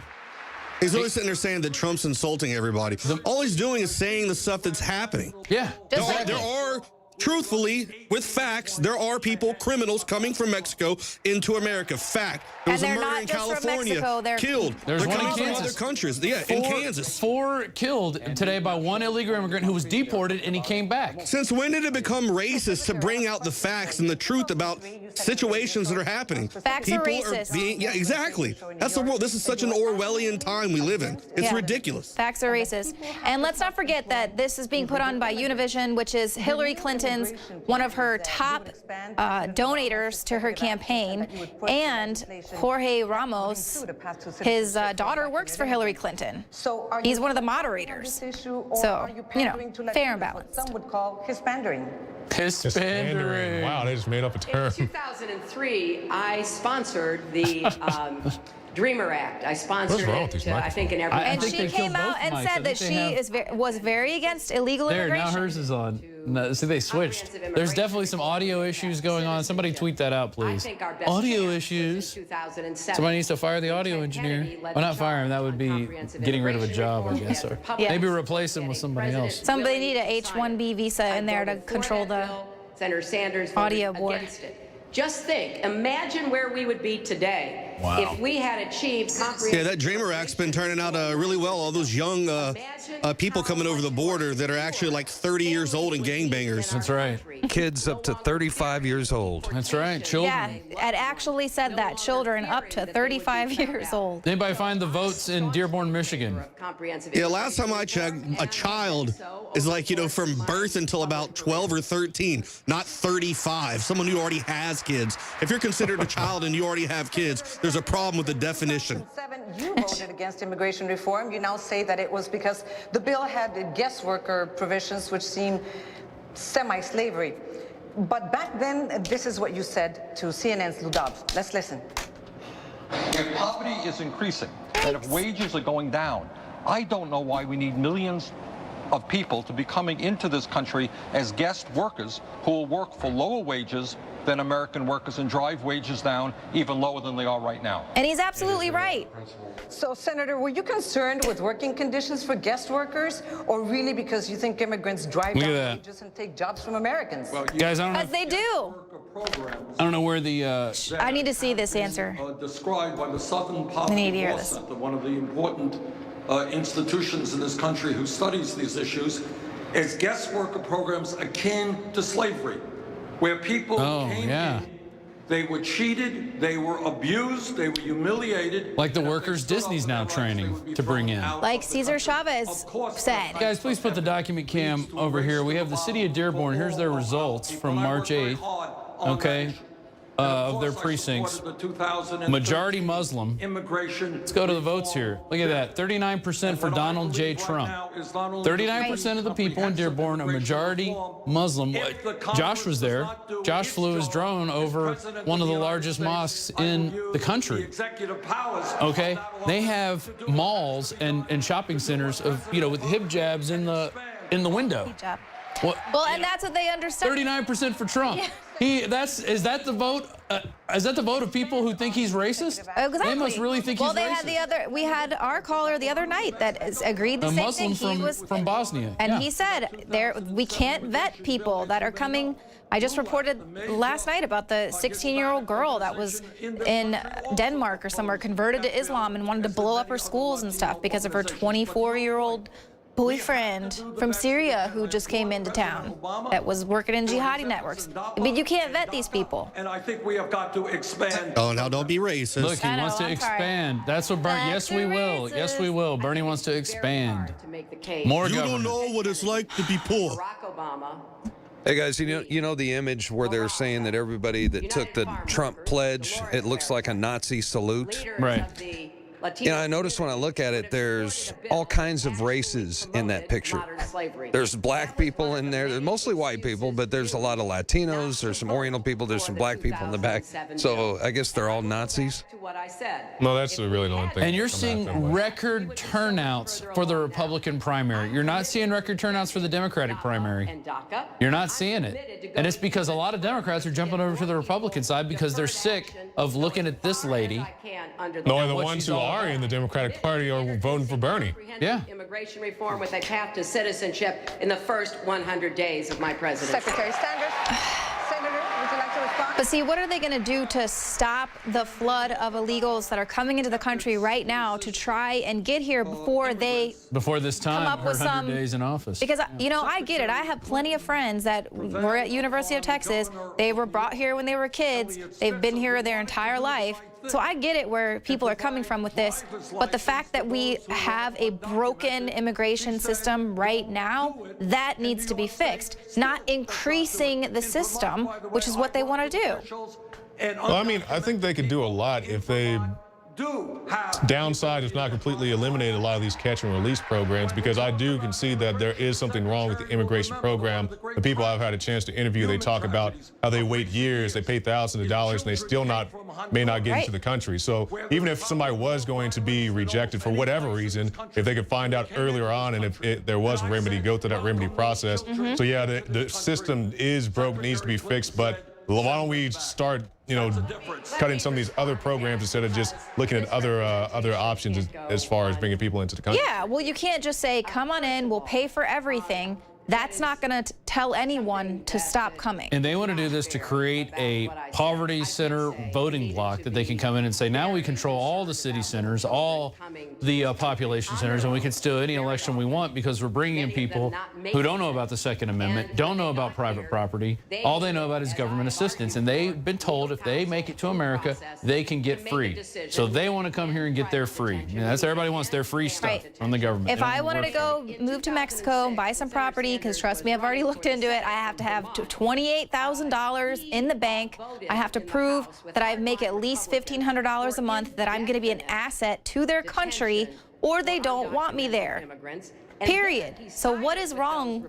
It's not racist. It just makes sense. The country will fail. Hey, let's go to a caller, Joy, who's in Illinois. Point on Trump and Sanders to think about.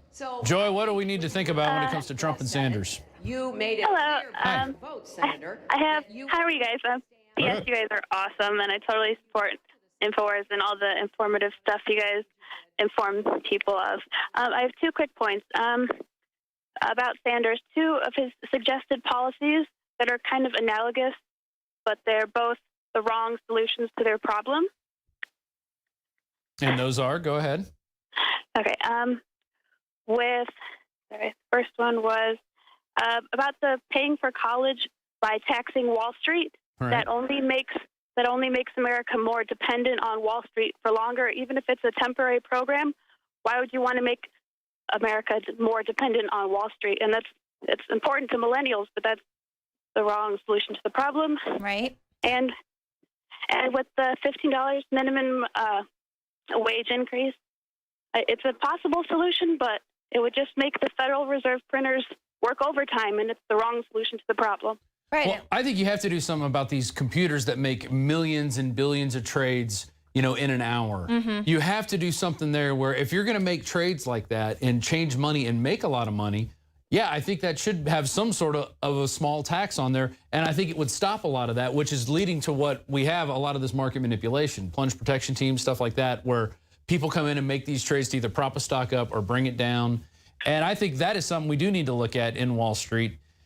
But yeah, I agree. Do we want to be dependent on Wall Street? Is that where we want to go in our world? Yeah, I can see your point there. Legalized gambling, yeah. It is. Right. But you know what? I don't think there's any problem with gambling. I think if people want to gamble their money away, they should have the right to do that. I think if people don't want to do it, they should have the right to not do it. Right.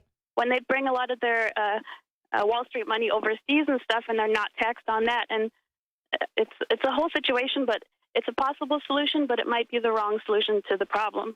Well, as we were saying earlier, it's not just Wall Street. I'm sure you know the tax on the middle class. Everybody across the board have at least a 2.2%, I believe, increase in their taxes. The higher up you go in your income, the higher your tax rate would go. So that's one of my biggest issues with Sanders, because I know he's a very popular guy. And I always say, like, if I was 17, 18 years old, I probably like the guy too. But when you really look at what the guy's doing, it's very short-sighted and misleading the way he's going about his campaign. I was a Democrat when I was born in college. I was, I actually voted for Clinton in the first election, and then I started reading about what's going on in this world, and I became a libertarian. The next election, I voted for Harry Brown, because when I read about what libertarianism is all about, and it's about less government, more freedom. Right. That's what I'm all about. Well, and that's what okay, so in 2006, here's what Sanders said, because everyone's like, what do you mean by this democratic socialism? And so this is why this is really resonating with young people. He says, I think it means the government has got to play a very important role in making sure that as a right of citizenship, people have health care, all of our kids have quality child care, are able to go to college without going deeply into debt. We don't allow large corporations and moneyed interests to destroy our environment, and we create a government in which it's not dominated by big money interests. So, this is very important, but yes, the key word there is that the government has to play a very important role. So what they're doing is rallying up all of these people and all these young people who see that there's a broken system, and that's what this is all about, is these young people just really totally done with this two-party system that's completely failed. But what they're doing is giving even more power to this broken system and saying, fix it. That broke the system in the first place. We allowed the government to come in and do that. Go ahead, Joy. Sorry, especially with socialism, if it's democratic socialism, I can see that's okay, but we have to definitely make sure with checks and balances that it's decentralized and not centralized government, not centralized socialism, because that can lead to communism.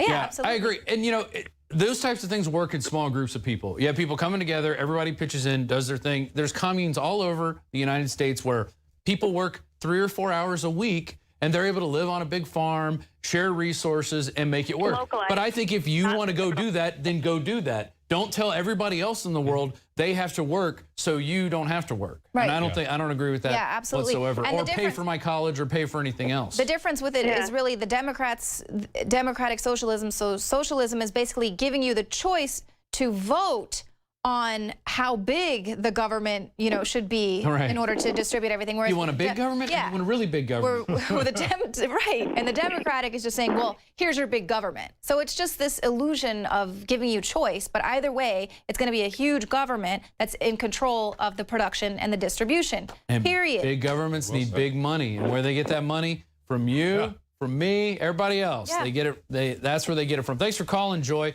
Let's go to Brad in Louisiana. That's my home state. It's where I was born. What makes Trump the indisputable best candidate? Because he's huge. What's up with Trump? Hi, Leanne Jakari. Hey. I'm one of those despicable former Democrats who changed over to vote for Trump. Poor white guy who managed to work his way through college You're and not poor. professional school. Yeah, oh yes. But nonetheless, the reason why Trump is head and shoulders above everyone else is because we don't have to make excuses for what he says. He comes back and explains what he says. And the reason that he can do that with such authority and such conviction is that he's a man of substance. He's a man who's been there. He speaks the truth that's in his heart. He's confident, very confident. Precisely. His record bears out his words. There's no question about it. I noticed Hillary a minute ago when addressed with a question about Trump's racism. She says, oh, I have plenty of time to deal with that in the future, which to me is a Freudian slip indicating that she's going to win this and she's going to deal with Trump at some later date. Mm-hmm. And he's got plenty of time to deal with her, too. Amen, Leanne. Thank you for that, my friend. I can't wait to see these debates, honestly. This is going to be great. And the biggest issue that we're talking about in the last few minutes is about the colleges. You know, colleges have become a place where they teach you what to think, not how to think. That's exactly the problem with Common Core. That's exactly why Trump wants to get rid of it. We've got to stop molding children and young adults to being the same exact replica. And that's why I believe Trump is the best man. You don't have to make excuses for him. He stands on his own 2 feet, and if he's made a mistake and he needs to change his mind, you know what? He's going to do it, and he'll tell you why. And he'll bring out wine and steaks for the reporters. So I would just like to point out that Jorge Ramos is asking her to pledge not to deport children or people here illegally without a criminal record. He's asking her to take a pledge, which I thought that according to Ted Cruz, you only pledge allegiance to the flag or the country. Oh, there you go. He wants her to pledge allegiance to the illegal immigrants. Yeah, pledge that you won't deport children. Meanwhile, wasn't the only time there ever was a child deported at gunpoint? What about the ones Obama just released last year? Over 100,000 criminals were released from prison. As the current administration. How do we do that? We just had an illegal he's the immigrant deporter today in chief. kill 4 people. Right, but meanwhile, there's people that are committing crimes over and over again being let go and coming back into the country. Yeah. Stop the deporting of people who are living here, doing their lives, doing their jobs, and that's my priority. But again, yes or no? Again, she's not answering the question. Won't deport children who are already here. I will not. But that's why there's hundreds of thousands of children flooding across the border right now by themselves. I want to, as I said, children up to 35 years of age. Yeah. Violent criminals. There's like 30-year-old. Who they ask at the border, are you in a gang? They're like, he's no, not you're gonna not in a deport gang? me. Okay, come on Let's in. go party. That if you become president, you won't deport children who are already here. I will not. And that you won't deport immigrants. Oh, she's pledged. Who don't have a criminal record. That's what I'm telling you. She's not pledged to the flag or the country. Contradicting what I told you in the interview. Asylum is a particular legal process. I'd like to see it changed. I'd like to see us give more support to people who come fleeing the terrible violence that they do. But under our law, we have a process we have to go through, which is different. You will stop those deportations. I would stop The deportations for children. Yes. I don't think they are really deporting people at this point. They're busing them all over the country, telling them to show up for court hearings, and they're not showing up. Like, here's your summons to show up to court 3 years from now. You got to Texas while you live in Washington You got State. the Arizona border sheriff saying Obama has handcuffed us. Literally, we're not allowed to do our job. Let me just say, I don't think that the secretary fully answered your question. Ah. And I think the proof may be in the pudding. Honduras, that region of the world, may be the most violent region in our hemisphere. Yeah, that's why Mexico has a southern border. Right. Vicious people, torturing people, doing horrible things to families. Children fled that part of the world. They rode the beast. To try. Hey, let's go to Veronica in Georgia, who wants to talk about people don't know what socialism really is. Did you flee from socialism, Veronica? Secretary Clinton did not support. Can you hear me? Yeah, go ahead. Yeah, no, I haven't. I'm a Puerto Rican, born in New York. And what I'm saying is I'm a 60s baby. So what's making me so angry, I'm watching these people on TV, Bernie and Hillary. I feel sorry for Bernie sometimes, but I'm a Republican. And I grew up in an era where we didn't have entitlement. I worked my way up in my job. I raised 2 children. I did not raise them on the system, and I'm seeing all these people coming over here. And I've worked for Indians that have owned businesses but on welfare. Receiving food stamps. And then what I've been working the system. Doing now is working the system, and everybody's doing it. It doesn't matter where you come from. You can be American, you can be, an illegal alien. It doesn't matter. Everybody's working the system, and it's hurting us. And I'm looking, so I'm a stay-at-home grandma right now because I'm disabled, and I live in Georgia, which you guys know, in Georgia, we don't have extended Medicaid. There is no ACA. So if you don't have insurance, you're just out of luck. And with my medical condition, I can't get it, but I don't really care. My son takes care of me. My son works less than 30 hours a week. He has 3 kids. His wife has to work 2 part-time jobs to take care of 3 kids and take care of me. But I bet you help out. You help out with the kids, don't you? Is that one of your? Do you help out? I help out with the kids. Yeah, exactly. An invaluable asset to I have 4 kids and my parents live in town here in Austin, and they're invaluable to, giving us a break, just taking care of the kids for a night, having them stay over. It's invaluable. So what you do is hard work, by the way.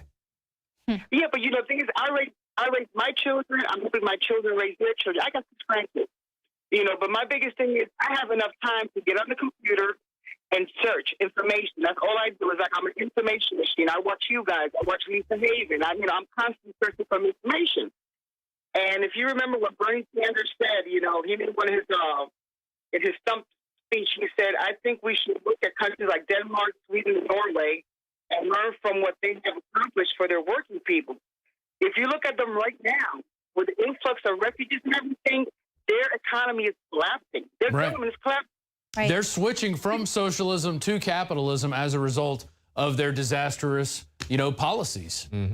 Exactly. They can't. They've run out of other people's money. They've run out of it. Yeah, they say they're an expanded welfare state, but now that welfare state, it was fine when they had X amount of people there and they have a lot of money in the bank, so to speak, because frankly, we pay for their military. We protect them, so they don't have to spend all the money like we do with the military because we protect the whole world, apparently.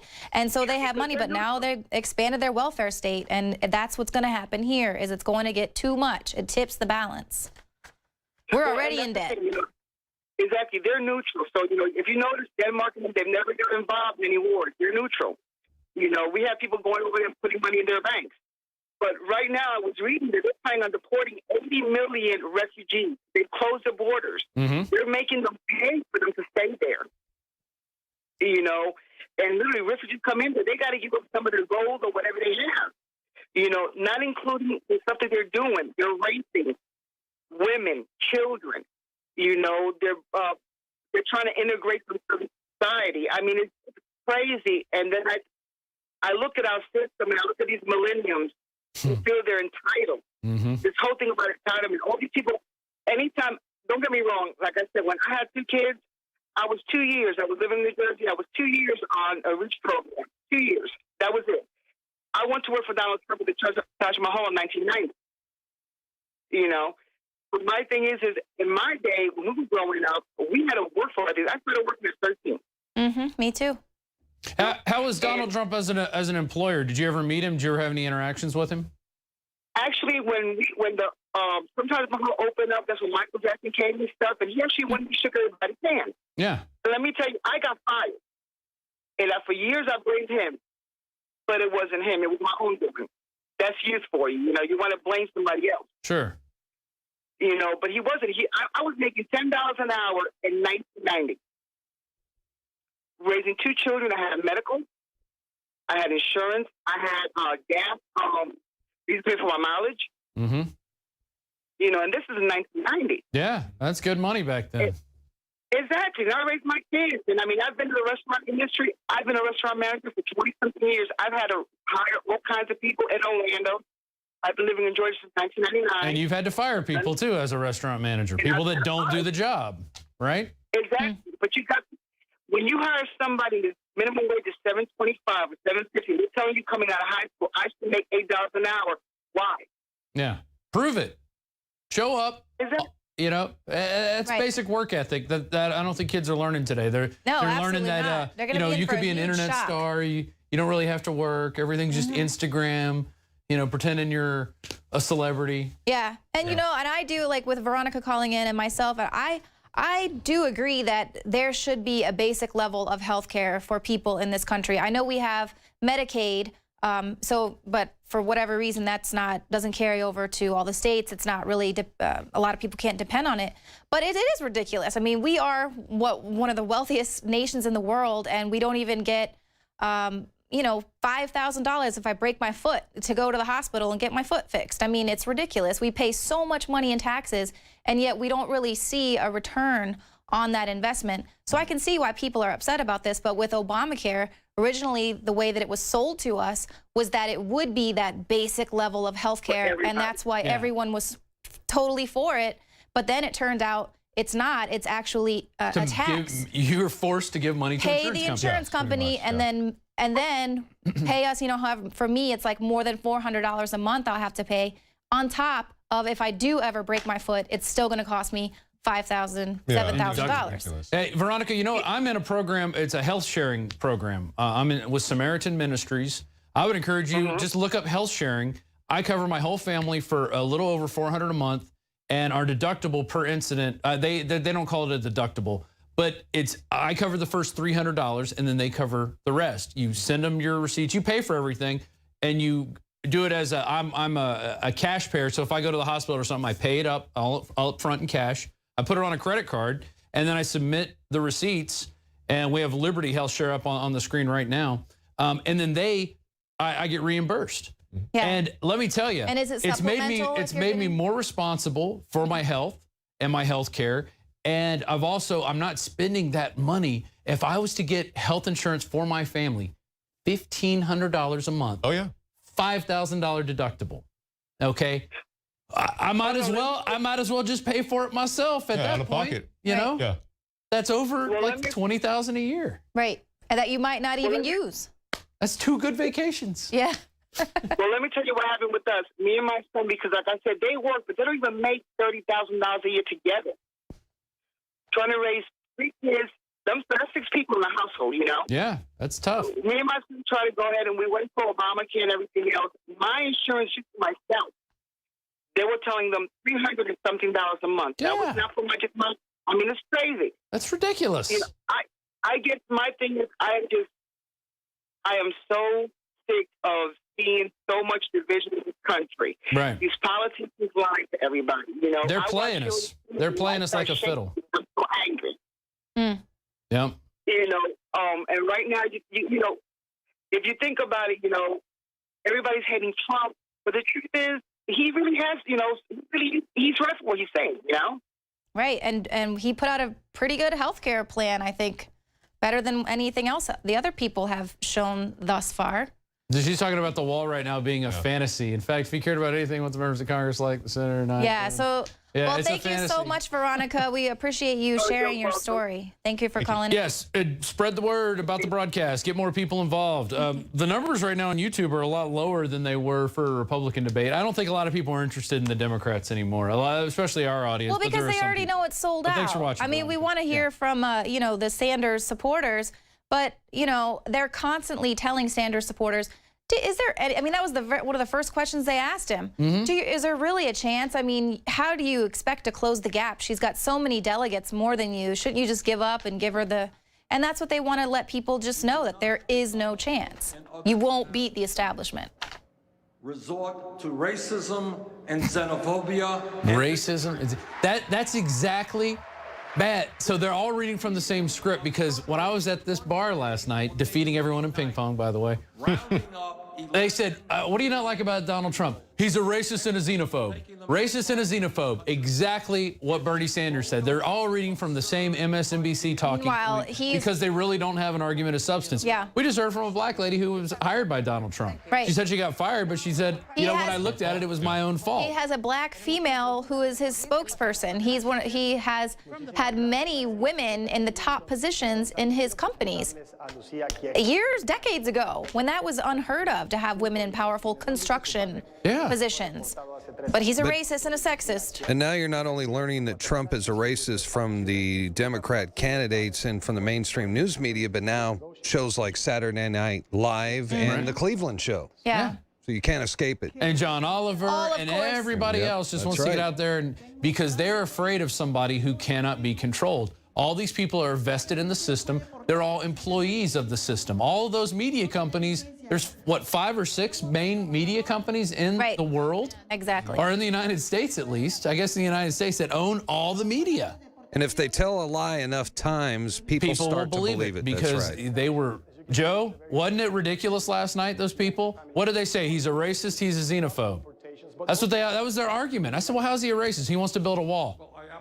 Well, we got to do something. Well, anytime anyone brings up a valid point about something, that's their safe word.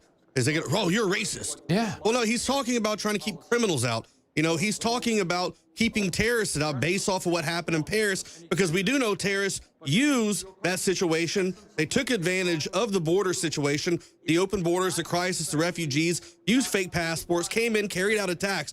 That's not racist to bring that up and say that we don't want that here. It's not racist to say that you want to keep Americans safe from possible terrorists. There's nothing racist about that. That is smart. That's what a leader who is supposed to run America should think about. And calling somebody a racist, that is a heavy accusation. He's translating that up. Well, and I know if David Knight was here, he'd be pretty upset about this and how they're having this mother here she's very upset. She doesn't want to be deported, and her children are on the other side of the border. And he would say, why are you not with your children? You know, or why would you send your children here by themselves and you're on the other side? They don't have to be here. And so obviously I think that's like an extreme and sort of cold. And who's not going to say what Bernie Sanders just said? Yeah, and this reminds me of Mr. Obama, I need a house. You know, they can promise you anything, but when it comes down to it, is he going to make sure that she's reunited with her children on this side of the border? They don't care. Hey, there's Alan Grayson in the audience. I wonder if he's going to get a question in. I wonder if he'll ask about the Federal Reserve. He was a guy who was a big proponent of auditing the Fed. They ran his ass out of office quickly. That guy was a Democrat that I kind of respected. I did too. He was bringing up a a lot of points. He spoke out hammered about the Clinton on a few things. So I hope they give him a question. Let's see if CNN has any cojones to do that. And that'll be interesting. That I'm not sure many people really understand. And I want you to know I don't understand how a mother could leave her kids. I don't understand the work that I've done and the many families that I've met, I have heard similar stories like yours, where your husband is deported, your children's father is gone, you are doing your very best to support your children, but it is time to bring families together. And I don't think there's any doubt that we must do more to let stories like yours be heard more widely so that more Americans know what the human cost of these policies are. And on this topic, I kind of agree in the sense that as far as like who are they deporting and what's the system that they, why is someone like this, who I guess that her husband got deported and he was probably a good guy, hardworking, and that's what she's saying, and now their family's torn up. Why is he deported and not the criminal who just went and murdered 4 people, or, you know, well, he was deported. He came back because he rapes? didn't care. He doesn't respect The law. the laws. And that's what criminals don't do. They don't respect the law. That's why you can't have gun control, because criminals are still going to go out and buy guns. Ask the people in Illinois who hear gunshots going off in Chicago especially. So should we just not stop deporting everyone because the bad people don't respect the laws? Yeah, exactly. Thank you, Enrique. Yeah, we'll see if they bring your family back together. Let's see what Hillary Clinton does to help your family. She's going to help them. Well, and that's the thing, is that we have to fix the welfare state first, so that these hundreds of thousands of people that are coming over. I like that. Only 37% of Americans consider her honest and trustworthy. And that's awesome. I really want to hear this response, whatever she says. I don't think it's even that much. For themselves. Is there anything in your own action? Because of the vast right-wing conspiracy, they don't trust her. You yourself had made that would foster this kind of mistrust. Anything in your Karen, own act. Obviously, She's tried not to lie, hear that. everyone. She's tried not to lie. And I do take responsibility when you're in public life. Well, difference doesn't make. Even if you believe that... Hey, you guys, we gave you a bunch of Everybody little just clips to play. calm down. I know, I have tons of clips. You do have to take She said all this before. I do. And I also take responsibility for what? For the reason why people don't like you? To the best of my ability, my energies and efforts to helping people. That's something that I care deeply about. And I will continue to do that, to demonstrate by my past actions and my When you talk about leveling with the American people, have you always told the truth? I've always tried to. Always. I always try to tell the truth. Some people are going to call that wiggle room that you just gave yourself. Well, no, always I always try. Said I will never lie to you. You know, you're asking me to say, have I ever? I don't believe I ever have. I don't believe I ever have. Like, I believe her. She's Hey, on 37% laughing I believe about how Hillary she does lied. not believe she ever has. That woman is so crazy. I honestly believe her when she says, I don't believe I've ever lied, because she is delusional. Right. And she's on tape laughing about the fact that she lied and was able to get off a rapist. One of her first cases that she was so successful in arguing. I'm not a natural politician. Oh my word. Please. People's lives. You're the consummate politician. You've been in here for decades. I can. Which is why you have all the super delegates. Economically and other ways that will benefit. Lie to us and tell us what in any way, shape, or form answer that question. It's like on the Happy Gilmore where he gives a super long answer and the guy's like, we're all dumber for having heard that response. Let's go to, we have Terry in Minnesota. Wants to talk about Hillary and Benghazi, and his son's friend was involved in Benghazi. So, Terry, go ahead. Tell us your story. Well, here's the deal. I went to the caucus up here in Minnesota with my son to vote for Trump here a week ago, last Tuesday, right? So in walks my son's friend. I know him too, obviously. Anyway, I hadn't seen him since high school. He joined the Marines. Anyway, he was over there in Benghazi on the ship, one of the ships, I should say, during the Benghazi attacks. And his buddy and these guys are in this helicopter. They're basically fired up, ready to go, and they get the stand-down order. And when we were sitting in the caucus, right before the caucus started, when he came in, I mentioned Hillary Clinton. And this kid's face, he's 24 years old. This kid's face went from a happy, kid to basically like he just seen Satan himself. His whole countenance changed, and it's like, I was like, I backed up. I go, I held my finger up with the cross sign. You know what I mean? I mean, it was he had. Oh my gosh, he was freaking out. He was almost speechless. His face went beet red. I saw one look says it all, and he was like, oh my God, this is crazy, And anyway, so I thought that was really, I mean. I watched some of those debates on YouTube about Clinton when she was being grilled back in the day on Benghazi, and I studied her face. One of the guys that was asking her questions, when she couldn't even look at this guy, the camera's trained on her eyes. She can't even look at the camera. She can't look anywhere. She's so filled with this crap, you know.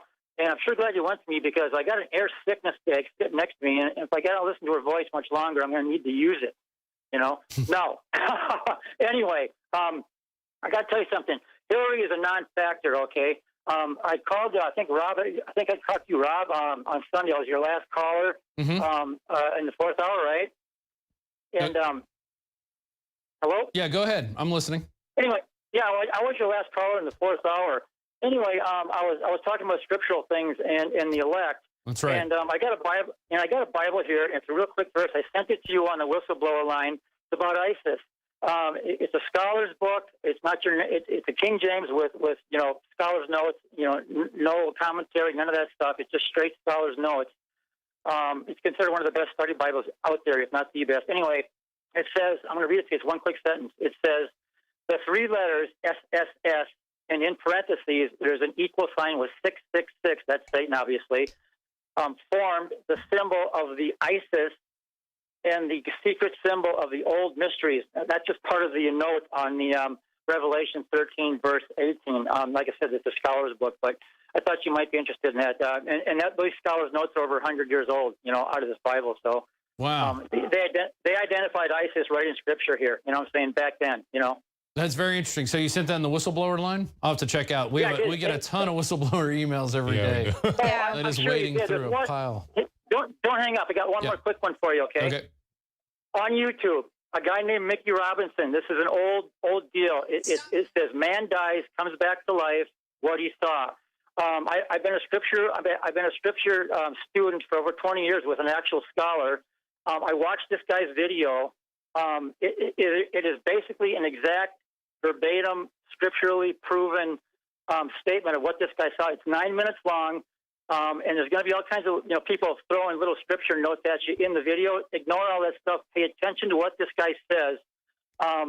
It'll blow your socks off because this is the real deal. I know there's a lot of YouTube stuff out there about people dying, coming back to life, but God does have his people that actually, are real. And this guy never saw, he didn't see New Jerusalem in his experience, didn't see a bunch of angels.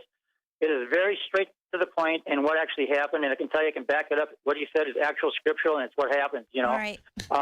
So anyway. Appreciate that, Terry. Thank you. Yeah, Thank you for letting us know. All right. All right. Have a good one. Thanks for calling in. I didn't catch all this. What are they saying about the Koch brothers and the fossil fuel? Talking about fossil fuels. All the... I've taken them on. He's basically calling her out, saying her speeches must have been pretty amazing if she got paid so many hundreds of thousands of dollars for them, and that Wall Street must really be intimidated by her from these speeches because they paid her $15 million so far. So she must have really intimidated them. Special interest, and I will continue to do so. Oh, wow. Standing with special interest? Is that what you're saying? Special interest. Can I just go ahead. Look. You have 30 seconds, Senator. You have 30 seconds. Nobody in the United States Congress who has taken on the Koch brothers, who want to destroy Social Security, Medicare, Medicaid, and virtually every federal program passed since the 1930s, more than Bernie Sanders. And I am proud that the gentleman who is head of Goldman What did they say earlier? Hispanic mid-tone? Hispandering. Hispandering. Yeah. It's a kind of a hashtag that they say about her. And he is right. I am dangerous for Wall Street. Oh. He's dangerous. But then again, wasn't he the one that said neither of them actually wanted to audit the Fed? They're both okay with the IRS. Yeah. Oh, of course they're okay with the IRS. That is the enforcement arm of the government. That's how they're going to get all that tax money to give you all that free stuff. They're going to take all that, Democrat who stood get Paul's vote because they're going to rob Peter. Eliminate the Export-Import Bank, which has helped hundreds and hundreds of companies here in Florida be able to export their goods and employ more Floridians. So from my perspective, Gosh, can anyone imagine having to listen to that lady's voice for 4 years, probably longer? Ugh, she'll go to give speeches and hack her way through them. 40% of the revenue. We're going to move on. The vote of the Bank of what? The Bank of Boeing. Boeing. Gets 40% of the revenue, corporate welfare, and that's true. It's those certain companies that get those government contracts, like I said, even if they're total failure and obliterate countries in the Middle East. Yeah, we just heard from a friend of somebody who said that they were on the helicopter ready to go down, and it was like the Millennium Falcon not getting into jumping into hyperspace. They just stopped. They said, no, don't go. Hillary and Obama and Panetta and Biden and all of Susan Rice all told me it was a video when they knew it was not the video. And they said that they would call me and let me know what the outcome was. Secretary Clinton, did you lie to them? Please respond. You know, look, I tried not to lie. Sympathy for the families of the 4 brave Americans. Did you lie to them? Lost at Benghazi. And I certainly can't even imagine the grief that I'm sure that you put them through by not sending them. I'm sure you lose all kinds of sleep over that every night, Hillary Clinton. She loses sleep over the fact that people still ask her the dang question. The administration. She is the most un-American, unpatriotic person in the world. She doesn't care about any loss of life of Americans in combat, in Benghazi, anywhere. She doesn't care. She has no soul. She is simply the most evil human being in the world. And she's trying not to lie right now when she's answering this question, because we've seen her emails and we've seen the timeline of the emails that show that they wanted something to pin it on, and they said the video. She's lying once again, trying not to lie by lying. I was asked, and when it was over, You're not answering every question you ask. The man asked you a simple yes or no question. If you lied to this woman, you're talking about 11-hour testimony that has nothing to do with this. When it was over, the Republicans. They're asking about the video. Republicans didn't learn because they came out and said the video is what made these people do this. The fake film. And at the time she had this trial testimony, they still hadn't released her emails, which, by the way, let's not forget, she erased more than 30,000 of them on her private server that she set up at her house that she allegedly. Keyword search Benghazi. One of the most important positions in the president's cabinet didn't send confidential classified information. And wonder how many times she intimidated people for these hearings to go that way. Wonder how many times her and the Clintons threatened people. I wonder if he's going to ask her again. She's talking about 9/11. I mean, where they politicized. Did you lie? Instead, people said, let's learn the lesson and save lives, and that's what I did. What difference does it make? Did you lie? After 9/11, nobody said anything about President Bush after 9/11. They didn't politicize that. They just said, what can we... You told your daughter children one thing and a different thing to them. Well, but Jorge, that makes my point. At the time I emailed with my daughter, a terrorist group had taken credit for the attacks on our facility in Benghazi.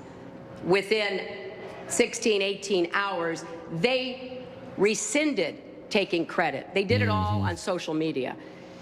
And the video did play a role. We have captured one of the lead terrorists, and he admits it was both a terrorist attack and it was. And did you torture him into saying this? Was that a tortured alibi? Hey, Biggs, I know you've been talking to some of those guys who were actually at Benghazi. When you have these discussions, does this tape the innocence of Muslims ever play a part? Can you say it again? It cut out. I was saying you've talked to some of the guys who are actually in Benghazi on that night. When you have those discussions, does the movie The Innocence of Muslims ever come up in the conversation in any meaningful way? No, but there's definitely a dislike of Hillary Clinton that comes up in almost every conversation. Yeah. That's one thing that everyone can agree on, that she did the wrong thing. She knowingly did it. She lied. She's lied numerous times. She's going to continue to. Yeah. She's lying right now because she is speaking. The fact that her lips are moving and then there's words coming out is proof that she is lying. She's trying not to lie. When her lips are moving, comment on Benghazi. When her lips are moving, she's trying not to lie. In Libya. Yeah. He's probably a socialist. You like Bernie. There's no question. But one of the differences between the secretary and I is I'm not quite so aggressive with regard to regime change. I voted against the war in Iraq because I had a fear of what would happen the day after. Secretary Clinton talks about Henry Kissinger.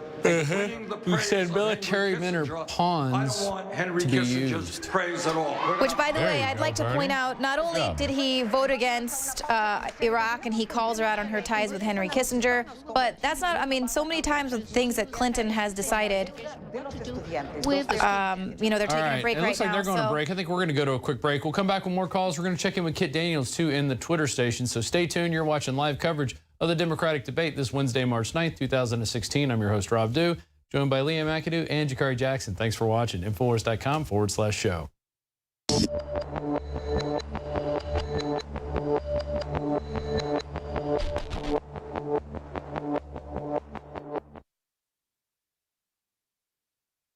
Come on, Hillary. Just a little sip.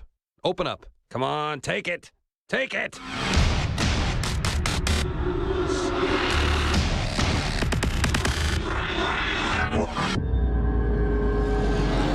Brain Force is here. Ladies and gentlemen, I've been on this the last few months. You probably noticed I've been more crazed, more focused, less brain fog, more energy, more special reports, and it's because of Brain Force.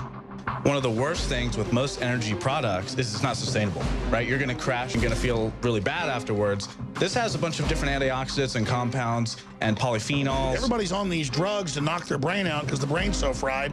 We kept changing this formula over and over and over again until it became sort of a grand puzzle. For example, the L-theanine inside of it, that is activated by the different compounds in the yerba mate that we put inside of it as well. This just increases the compounds you already have. This is what you're actually designed to run on. Exactly. It's kind of like a car will run on one form of junkie gas, but it runs really good on what it's designed for. You will find Brain Force, Survival Shield X2, and other game-changing products at InfoWarsLife.com or call 888-253-3139. Many anthropologists and archaeologists believe that before man even discovered the power to harness and use fire, we were involved in agrarian activities. That is, taking the seeds of plants and then replanting them to produce more. The very foundation of our modern civilization and human culture is centered around the planting and cultivation of edible plants. Here are some of the amazing deals at InfoWars Seed Center at InfoWarsShop.com. The Survival Seed Vault by My Patriot Supply features only the finest survival heirloom seeds for a robust and hardy garden, even in the toughest times. We also have starter varieties of the deluxe seed packages for fruit, salad, salsa, peppers, medical herbs, and more. Go to the InfoWars Seed Center at InfoWarsShop.com. And remember, the revolution against tyranny is growing.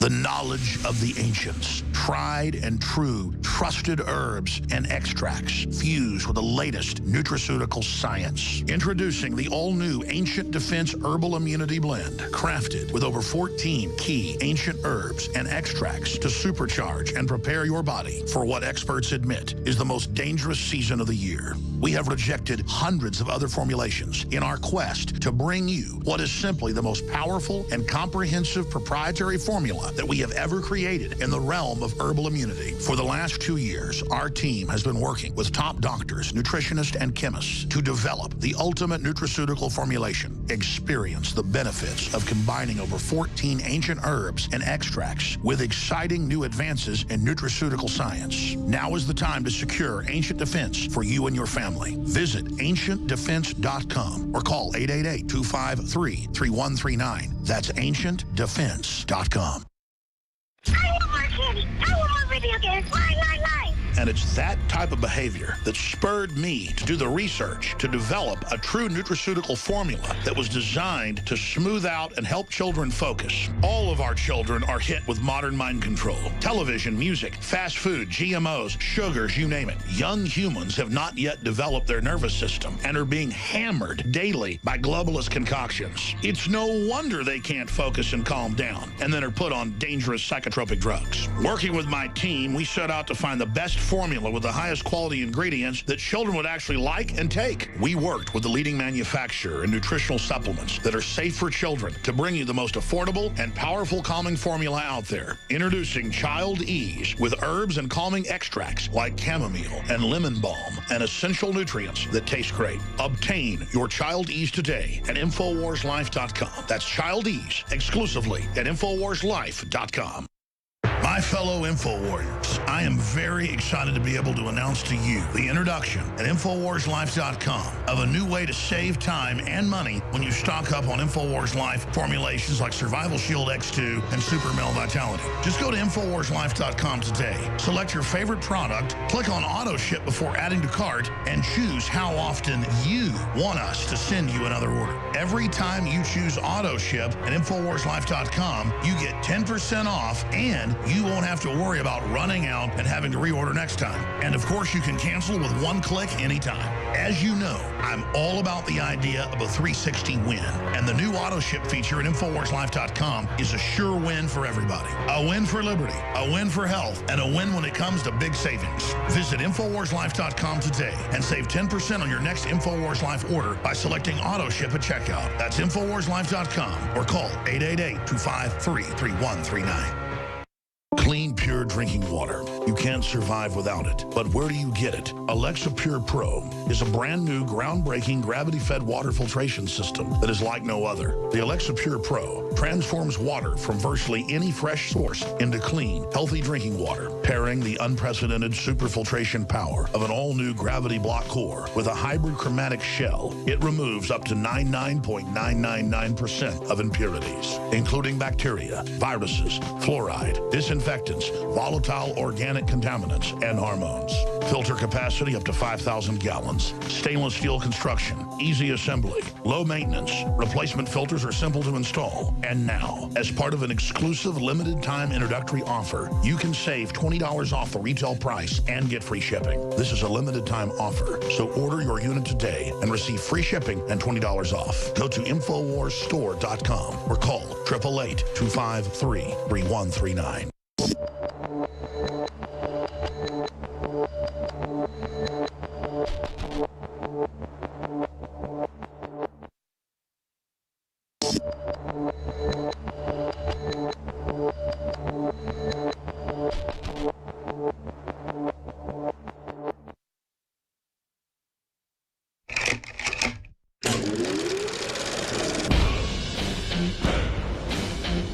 And it's time for humanity to stand up in the info war and say, I don't know what's going to happen at the end of this, but you want to fight, you better believe you got one.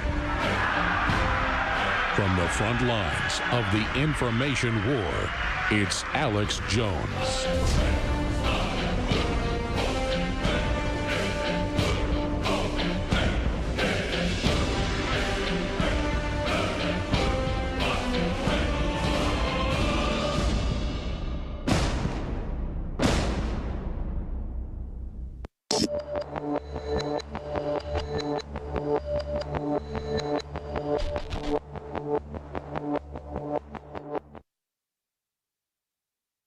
Alex Jones here to tell you about how you can help spread liberty worldwide while also enjoying what I have found to be the best tasting 100% organic coffee on the planet. For more than a decade, my favorite coffee has come from the high mountains of southern Mexico, where the Chiapas farmers grow their unique shade-grown Arabica beans. We have now managed to secure these sought-after beans in a highly customized blend. Discover and try a bag of the Patriot Blend 100% organic coffee at InfoWarsLife.com. This coffee gives you a long, smooth pick-me-up for hours without the headaches and heartburn that so many other coffees give me personally. Hands down, this is my favorite coffee, and it's taken us years to secure connections directly to the Chiapas Mexican farmers. Drop by the site today, order a bag or two, and I don't think you're going to be disappointed. Available in original or with our Immune Support Infusion Blend. You will be supporting a free press, all the while enjoying a truly great-tasting cup of my favorite coffee. Available at InfoWarsLife.com.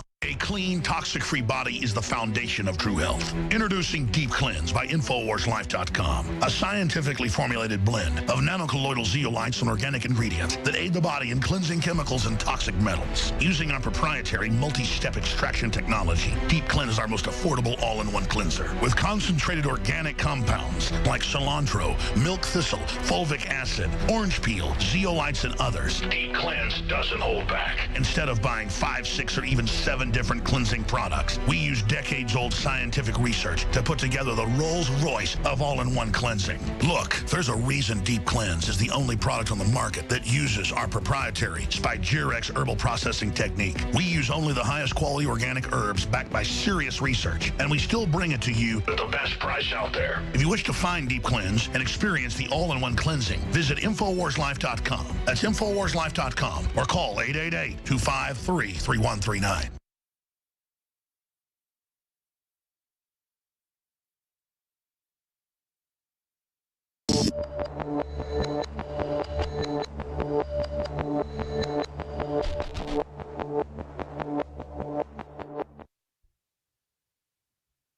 Welcome back to our live debate analysis and coverage of the March 9th, 2016 Democratic debate being held in Miami, Florida. Right now, it's right on screen. Bernie Sanders is being asked a question about the unemployment crisis and youth unemployment. Yeah, it was school, and everyone needs a good education. Go ahead. A little bit of time here. Which African-American kids. People who are going to school aren't getting a good education, as it is. No Child Left Behind is a huge failure. Common Core, huge failure. To put $5 billion into a jobs program to put our kids to work, because I would rather invest in education than jobs. And look at the cities and the government policies that have been put in place. They're democratically run cities that give people welfare rather than giving them jobs. Open your eyes, everyone. Look in the city that you are, that you're in. Are you having trouble getting jobs there? What is the common denominator? You know what my jobs program was in my white privilege area that I lived in? I went to the local McDonald's and I filled out an application. That was my first job, working at McDonald's. Before that, when I was 12 and 13, I mowed lawns. Actually, from 12 to about 15, I mowed lawns in my neighborhood, and I had 3 or 4 accounts, and I worked. I had to work for a living, and I didn't have a jobs program. I didn't have anything helping me get a job. I had to go out and get my own job, because you know what? The jobs you go out and get are the ones that you're going to value more than if somebody gives you a job. Yeah. Just here, we're forced to give you a job, take it. Well, I don't know. And one of the other reasons why this tuition is going up at colleges and universities is because they're getting so much money from the federal government. So people are able to take out a lot of money to go to these schools, and rather than the schools being like, oh, that's great, come on in, no, they raise the tuition. Yeah. So it's this vicious cycle. State tuition is truly ridiculous, because even I was reading Bernie Sanders' own site today. He was giving numbers from years past, $240, yearly tuition, which everybody recognizes that number has raised, but why is it raising? That's the question that nobody wants to talk about. Yeah. Because people that really shouldn't be going to college go to college. There's nothing wrong with going and getting a trade. The only reason why I even put myself through school years after being out of school was because I wanted a specific degree that would help me with a specific job, this job. I'm not going to get a liberal arts degree or some crazy thing where you're not even, a lot of kids don't understand that. And that's the thing I always try to, talk to people about, even on this show, is, they tell you in high school to pretty much have a counselor come to you. They say, well, if you do this, you'll go to college, you'll get married before, you leave college, you'll have a degree before, you have a job before you even get your degree. And while that does happen for some people, it doesn't happen for everybody. And it's really a misnomer that they continue to teach the kids. And you can go ask a kid today, why are you going to college? They'll tell you all the same things I just told you, until they get out of college and they realize it doesn't happen for everybody. They tell you the success stories, not the stories of the people at large. That's why it's the pursuit of happiness. You are given the ability to pursue something. You are not guaranteed what it is that you're going for. That's why there are some people out there who are lazy. Henceforth, they don't get anything. They sit around. And those are the people who want Bernie Sanders handouts. Because they've been lied to, on the other hand, are motivated. And I want to go out and do stuff. And I've been working my butt off since I was 16 years old. And I pursued what I wanted to do. without depending on other people. Yo quiero sacar un doctorado, pero para hacerlo voy a tener que pedir un préstamo estudiantil. ¿Qué van a hacer para ayudar a pagar la What is she saying? Oh, they're going to have to translate. Okay, that's not the translation. She says she wants to go to grad school and get a PhD. Oh, yeah. What are you going to do to help her achieve that? Give me a goal free and pay off Paying for those PhD. grad schools now? Well, congratulations on your education. You're privileged if you're going to grad school, and there are so many Here's what I will to be a doctor. And guess Wow, what? I mean, like, the reason why you're going to get your PhD is so you can make tons of money and then pay off your tuition. I thought they were talking about like associates and bachelor's degree. They're talking about grad school now. We'll pay for your grad school. Give us free. What is going to be us the free. benefit of having a degree if everyone has a degree? Then there's nothing that's going to separate you from everybody People don't else. understand that, Everyone though. will have a degree, then what's the point? And I didn't understand, like I always say, I didn't understand this stuff either when I was 17, 18 years old. If everybody was bulletproof and could, jump over tall buildings, everybody'd be Superman. There wouldn't be a Superman because everybody'd be Superman. Superman's special because he has these abilities that other people do not have. When everybody goes to school and they all have the liberal arts degree, now you have to have a liberal arts degree to go get a job answering phones at, some corporation. Percentage of your income. He had super cis privilege. My plan Superman. for debt-free tuition at public and, colleges and universities will eventually eliminate any student debt. But for people who have it, If you go work for the government. Yeah. that after a certain number of years, you no longer have to pay anything. The If you government drink from the government Kool-Aid trough. off of lending money to young So people. she just said after a certain And that number is of true. years. The government does need to stop making money Yeah, off I of do. lending money to, and that's true. And that's why tuition's going up, because these schools are just knowing they can get Raking it all in. this federal funding. But the issue, she said after a certain number of years, you would no longer have to pay on your student loan. I'm like, how is this possible? Who's going to pay for this? Well, That's what we're gonna pay well, for that's it. the I thing is already if know you go work for the government, or if you're, for a teacher or something after so many years, they'll. Believing that we could do great things. So once again, the liberal arts degree students, who's going to pay for their? Who's going to pay for their? I went to school with a lot of people that never finished their degrees, and they were smoking too much weed. They were not going to class. They were partying, going out to bars. I mean, they were treating it as a, they weren't in frats, but they were treating it like a party. Frat house. Go to trade school, be a welder. Yeah, exactly. Yeah, like you're gonna make way more money being a plumber than you are You're going going to to be. make more money being a welder, and you're going to actually do something that can make you happy at the end of the day and contribute to stuff. I went to trade school. That's what I went to school for, was welding. I mean, people nowadays that are going to these big colleges, they're getting out, and guess what they're doing? They're working at McDonald's, they're working at other places. Yes. But guess what? We need welders. We need plumbers. always gonna We need need welders. people who are in construction. We need engineers. We don't need someone who's, gets Really a degree smart in and talks how to about be a social agency. justice warrior and how to teach kids how to find their safe spaces because they had a trigger word that triggered them off. Right. There's way too many people getting that education right now, and our country is turning into a bunch of crybabies. I need puppies. Oh my gosh! I need puppies. I saw this picture on Twitter today with this whole hashtag. What was it, Biggs? The triggering. The triggering. And I don't know what the concept of it was. Well, I don't know what happened immediately before this picture, but it's a picture of a girl on the subway standing in a box, and it said "safe space." Now, whether or not it was truly a safe space, it was just a very good illustration of what. Well, that was happening so in she today's wouldn't society. have to be assaulted by man-spreading. Oh yeah. Hey, let's check in with Kit Daniels over at the Twitter station. Kit, you got any memes out there from the Bernie Sanders $1,000 meme contest, which we're going to announce tomorrow, Friday? Tomorrow's not. I keep thinking today's Thursday, but it's Wednesday. Yeah, this tweet, this meme right here. It sounds too good to be true. It probably is.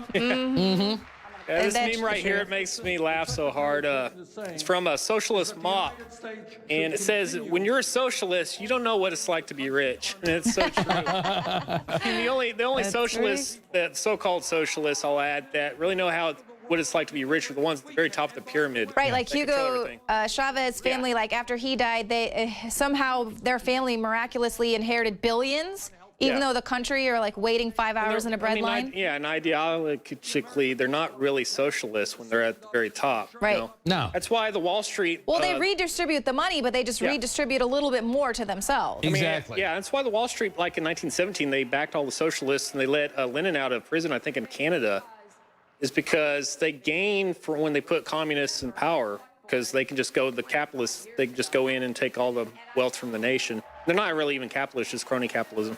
So yeah, this meme says, everything that needs to be said about socialism. I like that one. That's a good one. And to enter into the contest, you have to reply to that tweet, which is in the article. Yeah, I got the tweet up right here. In the article, if you just go on Infowars.com, here's the article. Enter our Flash 1000 Bernie Sanders meme contest, and it gives you all the rules and everything you need to know about entering.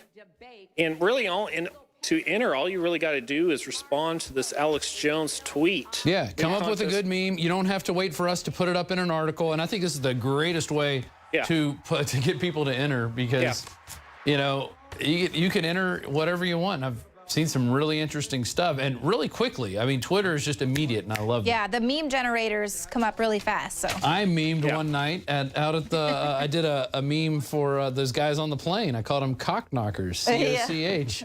Knockers. Well, liar, cheater, booger eater. Let's not the joke. We have enough booger eating going on. I didn't take it out of context. Sorry. Yeah.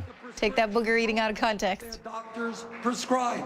Elderly people You know, I wonder why they're not asking about Donald Trump's health care plan. Which was, you know, he's racist, but let's not talk about his health care plan, which is going to make things like transparency. We're going to see what people are charging for medical services. Take away the state lines. That's right. Law. And competition. Jakari said it right there. Competition. It's going to lower the prices. You know what I can get my prescription drugs from anywhere. You know, all these horrible free market things that will actually lower prices. No, what we're going to do is make people buy insurance. We're going to put everybody on the same plan. It's all going to be even. Lie and tell them it's going to go down. They can keep their doctor. Than Florida does, and no city has more. What is this graphic going on? This is supposed to be the effects of climate change. Oh. Was it Inconvenient Truth where Al Gore was talking about Greenland or Iceland was going to be covered in ice or covered in water? Yeah, none of that stuff came true. Yeah. Yeah. There's a whole big problem with that. But you don't have to pay any attention to actual happenings in the real world. Tell us. Republican candidates for president. They're going to lie to you. The climate change is a hoax. Oh. Which is Donald Trump and other candidates' position. It is. What they are really No, actually, climate change is real. Climate change is a hoax. Yeah, the climate always changes. Has nothing to do with fossil fuels, It's always you liar. changed throughout millennia. Well, you know, the issue I have this real conversation with people all the time, and they'll talk to me about pollution and all this stuff. And I do recognize that pollution is an issue, but go look at any ancient text. Whether you look at a textbook, you look at the Bible, those things are full of natural disasters. Yeah. There were no cars, no coal power plants, no SUVs. No nuclear power. None of that stuff, but they still had natural disasters on a regular basis. I just don't understand why people want to tax normal activity. We've had the most stable climate in the history of the world in these last 5,000 to 6,000 years. It's been the most stable compared to what it has been. Yeah, and we've seen places like Austin, East Austin, is an ancient riverbed. Or you go to Utah where they have the arches and they were carved out of the earth by being underwater. And so the planet changes. It's changed a lot. And we just so happen to be alive during a time when these things are going to happen. And they're trying to tell us that it's all our fault and that we need to be taxed we need to pay for our breath. And this is the final thing I'll say on climate change. Let's say you believe in hook, line, and sinker everything about climate change. You agree with Bernie Sanders? He got a big piece of spit on his lip. But we got it. Regardless, let's say you believe hook, line, and sinker with everything Al Gore says about climate change. What is paying a carbon tax going to do to help the climate? Exactly. Seriously, like think about that. You can give these people all the money in your wallet. What are they going to do to stop climate change? What are they going to do to teach the polar bears to swim? Ask them that. Are you racist against the climate, Jakari?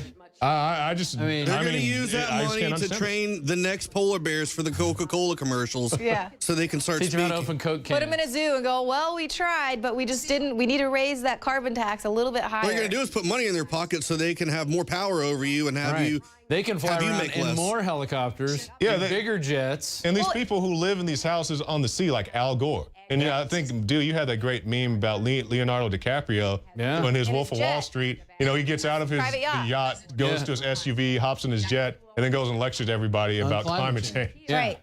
And that's the thing is, like, even when the people did buy into this whole thing and they said, you know what, you're right, we do want to save the planet. This is really important. We should recycle and all that. And they started going and collecting their own rainwater and building solar panels for their homes so they wouldn't have to waste electricity, not driving their car as much. It was too effective, and it wasn't giving money to the people, and they were saying, whoa, we can't have that. And so they pulled back on all of those green plans and then actually started taxing people by the mile for driving those hybrid vehicles. So that's the thing. That's what they're really, and arresting you, them and throwing them in jail. Or getting off the grid. They're telling you you're not allowed to get off. You're not allowed to be self-sustainable. Yeah, we saw that story about that. I guess there's a city council someplace was telling the guy he couldn't live off the grid. He was like, hey, I got my own power, I got my own water. They said, it doesn't matter. If you live in the city limits, you're going to play by our rules. If they really cared so much about climate change and saving the environment, why wouldn't they want us all to get off the grid? Why wouldn't they want us all to be in those hybrid vehicles? Why wouldn't they be doing everything they possibly could? If it was so dire, why would they not want us to have solar panels and all this stuff? That's when you know it's a complete fabrication, and the fact that people are demanding, like protesting, make us pay a carbon tax is... Here's that DiCaprio tweet. So I think I retweeted this from somebody else. I grabbed it off Reddit, actually. I docked my yacht, drove my SUV to the airport to fly on my private jet to lecture people about emissions causing global warming. Exactly. These are the people who are telling you what's what. Yeah. Okay. People that do, and it's just ridiculous. And you got Obama going to Africa saying, Africans shouldn't have air conditioning. If we have too much air conditioning, the whole planet's going to boil over. Hey, have you guys seen this article from CNS News that just made Drudge? Attorney General Lynch, the DOJ has discussed whether to pursue civil action against climate change deniers. No. So exactly. So in other words, if you don't believe in climate change, the government may come after you. I think what they're going to try to do first is go after fossil fuel companies and say that denying the climate change is real is kind of like how the tobacco industry back in the day would deny the studies that showed that smoking was hazardous to your health. So they're going with that angle. They're going to go after the fossil fuels, and then they're going to come after me and you. Right, well, that's the whole point, and that's why you saw them shift the rhetoric, because it was always global warming, but then once they were proving that the planet that it was actually cooling or staying the same temperature, then they had to change it to climate change, and no one can deny that the climate changes. So that's what they now constant is that they want to tax you. That's exactly the bottom line. They want money, and they're going to get it any way they can. Hey, let's go to Ronnie in Texas. Is this Ronnie in Austin? Hey, thank you, sir. Hey, look at that. Ronnie Reefer Seat, I called it. Trump is the alternative candidate. Go, sir. Tell us about it. Thank you, sir. Well, the headline, of course, is Donald Trump has, in effect, won tonight's Dempublican Party slogan fest scam, because those same old slimy old slogan, sick and even yellow dog Democratic Republicans. So that's all that both those tired old socialist pests have got. I mean, that's it. For those so-called Dems who spew the hogwash slogan barrage, it'll backfire with a backlash big time. So even superdelegates can't help save Ms. Felony once she's indicted. And it's coming soon. Watch for it. I hope it is. I think the FBI said they're going to go in full revolt if there's no indictment. I mean, the FBI is peeved about this. She just got up and said she's not worried about it. She's not even going to answer the question. Yeah, she pretty much insulted them. Yeah. So we'll see. Yeah, she's finished. We'll see about that. Finished. Let's hope she is. I really love to see the socialist capitalism debate between Bernie Sanders and Donald Trump, because I think a lot of these young whippersnappers out there that think everything comes from the free tree really need a lesson in hard economics and how this world really works. And it's not mommy and daddy paying for everything. It's not how the real world works, people. Okay? When you get out in the real world, you get real world problems. And because your parents cooked all your meals for you and did all your dishes and paid for everything, you didn't learn how to be a responsible person. And that's not my fault, okay? That's your parents' fault. Okay, so grow up, pull up your big boy pants or your big girl pants or your big tranny pants, whatever you got, and get you a job and get to work, okay? Because that's what it's all about. That's it, man. You're right on. Ronnie, Thanks you got so me much fired up. Thanks for calling in. Thanks, Ronnie. Hey, thank you, man. Have a good night. Let's go to Al in New Jersey. How to help Trump. Hey, what's up, guys? Hey. Seems like y'all having a lot of fun tonight. We sure are. This is watching two crazy people get up here on national television. I can't think of anything better to do. Listen, I was sitting here thinking, I said, you know, Bernie's not too bad. And then he came with the climate change thing. I said, no, you're out the window. You're done. Exactly. Exactly. You're out the window. Just that fast, I was sitting saying, he's not that bad, but Trump is our boy, of course, you know. But Kevin... Bernie's not too bad. But when he did that, I said, no, no, you're done.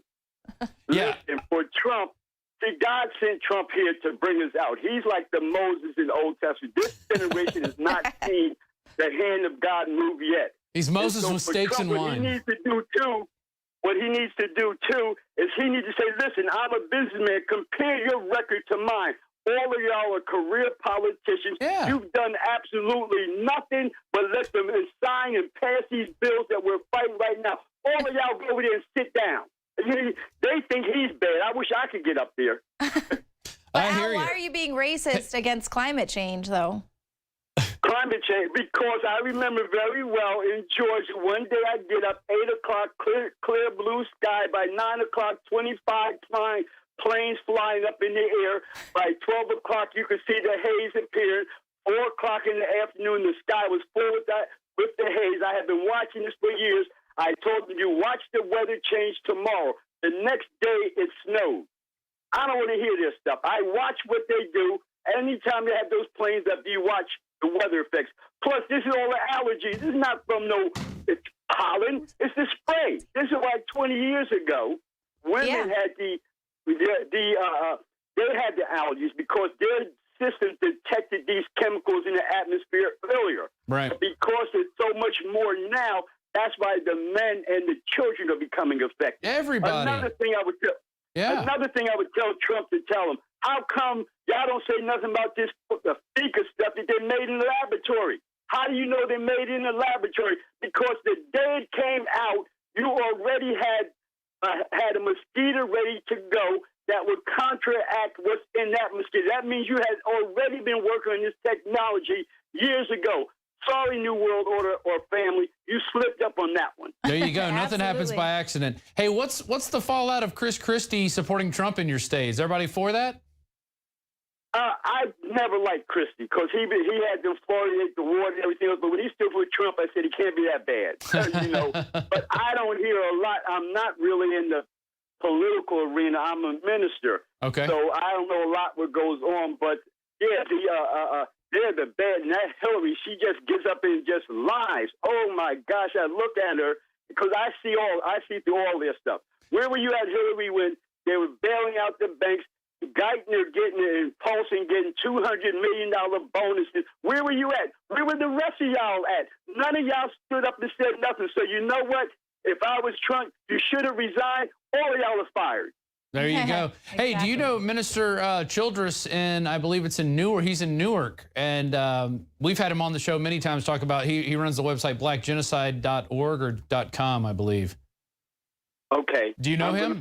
You should network with that guy because I tell you, especially when it comes to abortion and the way the black population is targeted and minorities in general are targeted for termination by people like Hillary Clinton and Bernie Sanders who think that there's too many black people in this country and they want to make sure that that doesn't happen. Blackgenocide.org. Check out that site.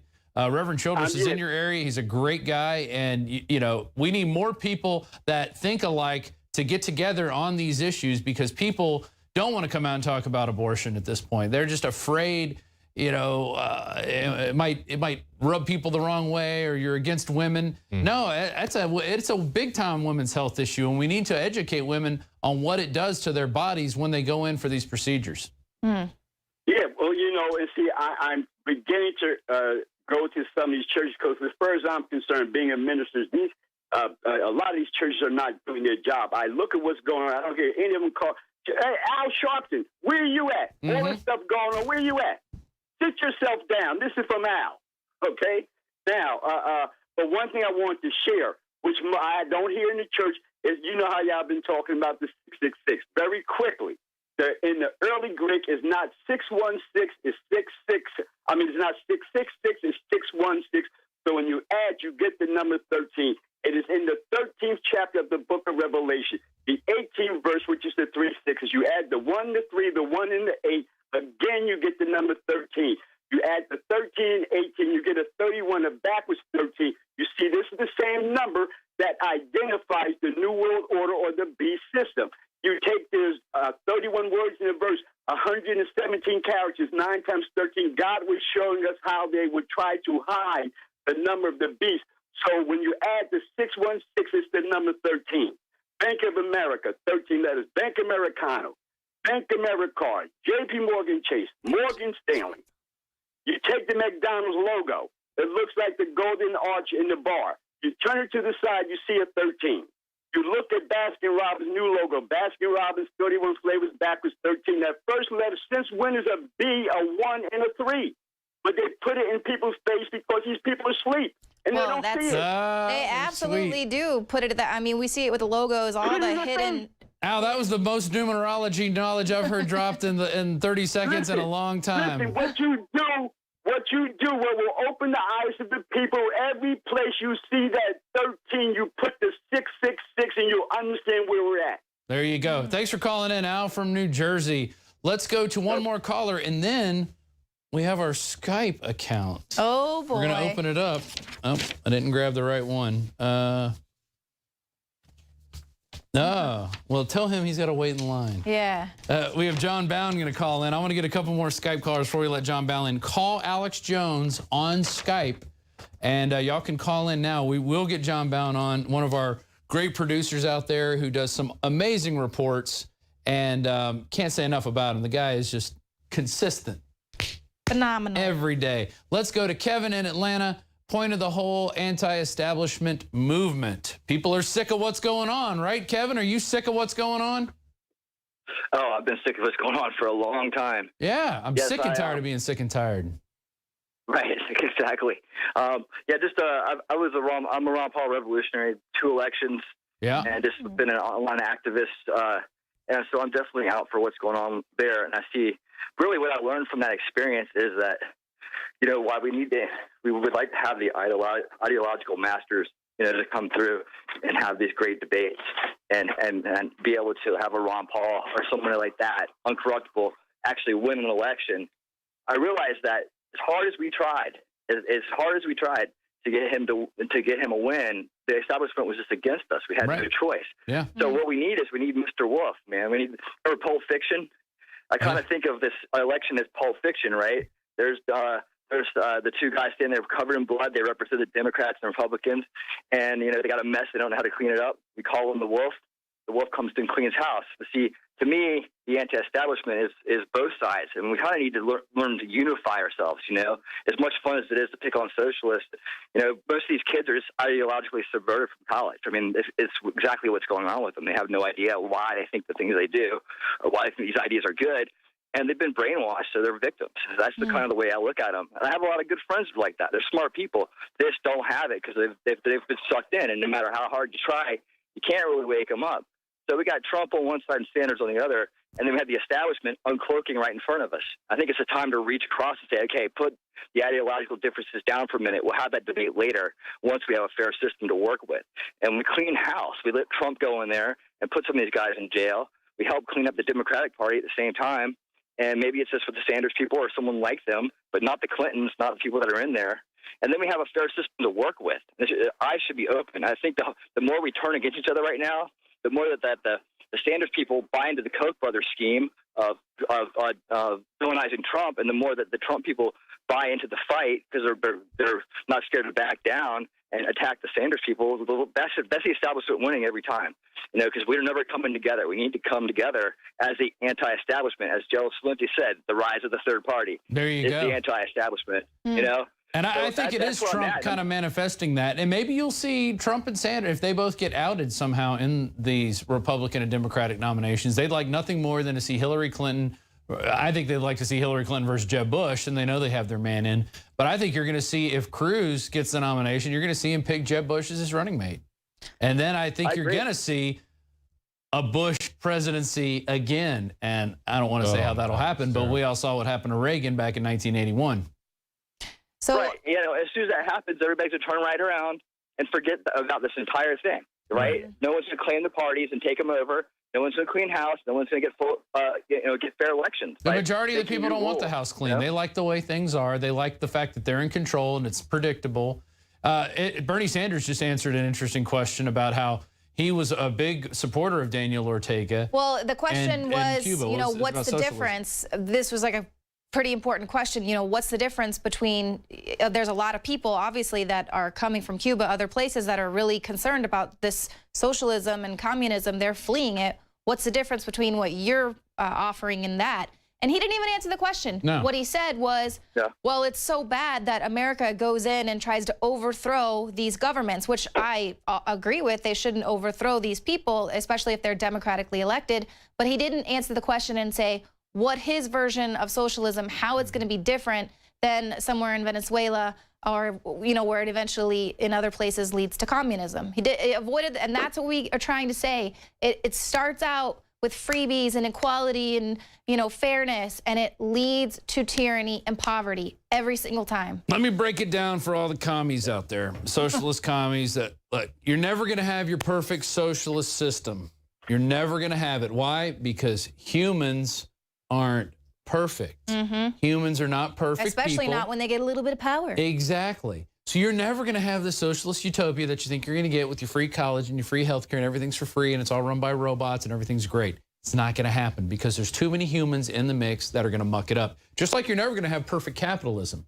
But you know what? I'd rather take messed up capitalism over messed up socialism any day because at least you have a chance. At least you can take yourself and your ideas and work within the system and try to better yourself. And that's why people that are coming here on rafts or other places and they see here that, yeah, maybe this isn't as great as they thought it was going to be, and it's a lot harder than what they thought it was going to be, but it's better than where they left from, where they had no opportunities, and even the basic level of care that they got from their government was atrocious. You're still standing in line for 4 hours in the bread line, you know, or you're getting taxed 80% in Cuba for the month. A dozen eggs for the month. We go through a dozen eggs in 3 or 4 days at my house. Right. I mean, I cannot imagine living on what they feed you in Cuba. And then they go, well, that's not socialism, that's authoritarianism.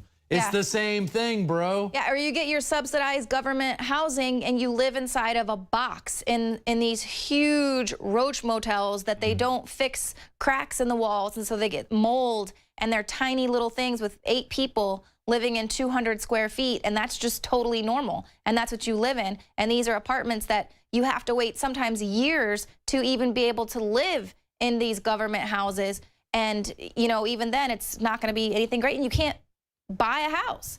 And then, you know, yes, maybe you could eventually if you're very rich, because you have to make above that, what, 70, 80% tax rate to where you then can go and maybe further yourself a little bit more because it's an expanded welfare And then state. while you're living in those government houses, you have to live by government rules. Not just rules in the house, but just follow their system altogether. It's a lot of rules. Hey, we do have somebody on Skype. John is on Skype. Doesn't say where he's calling from.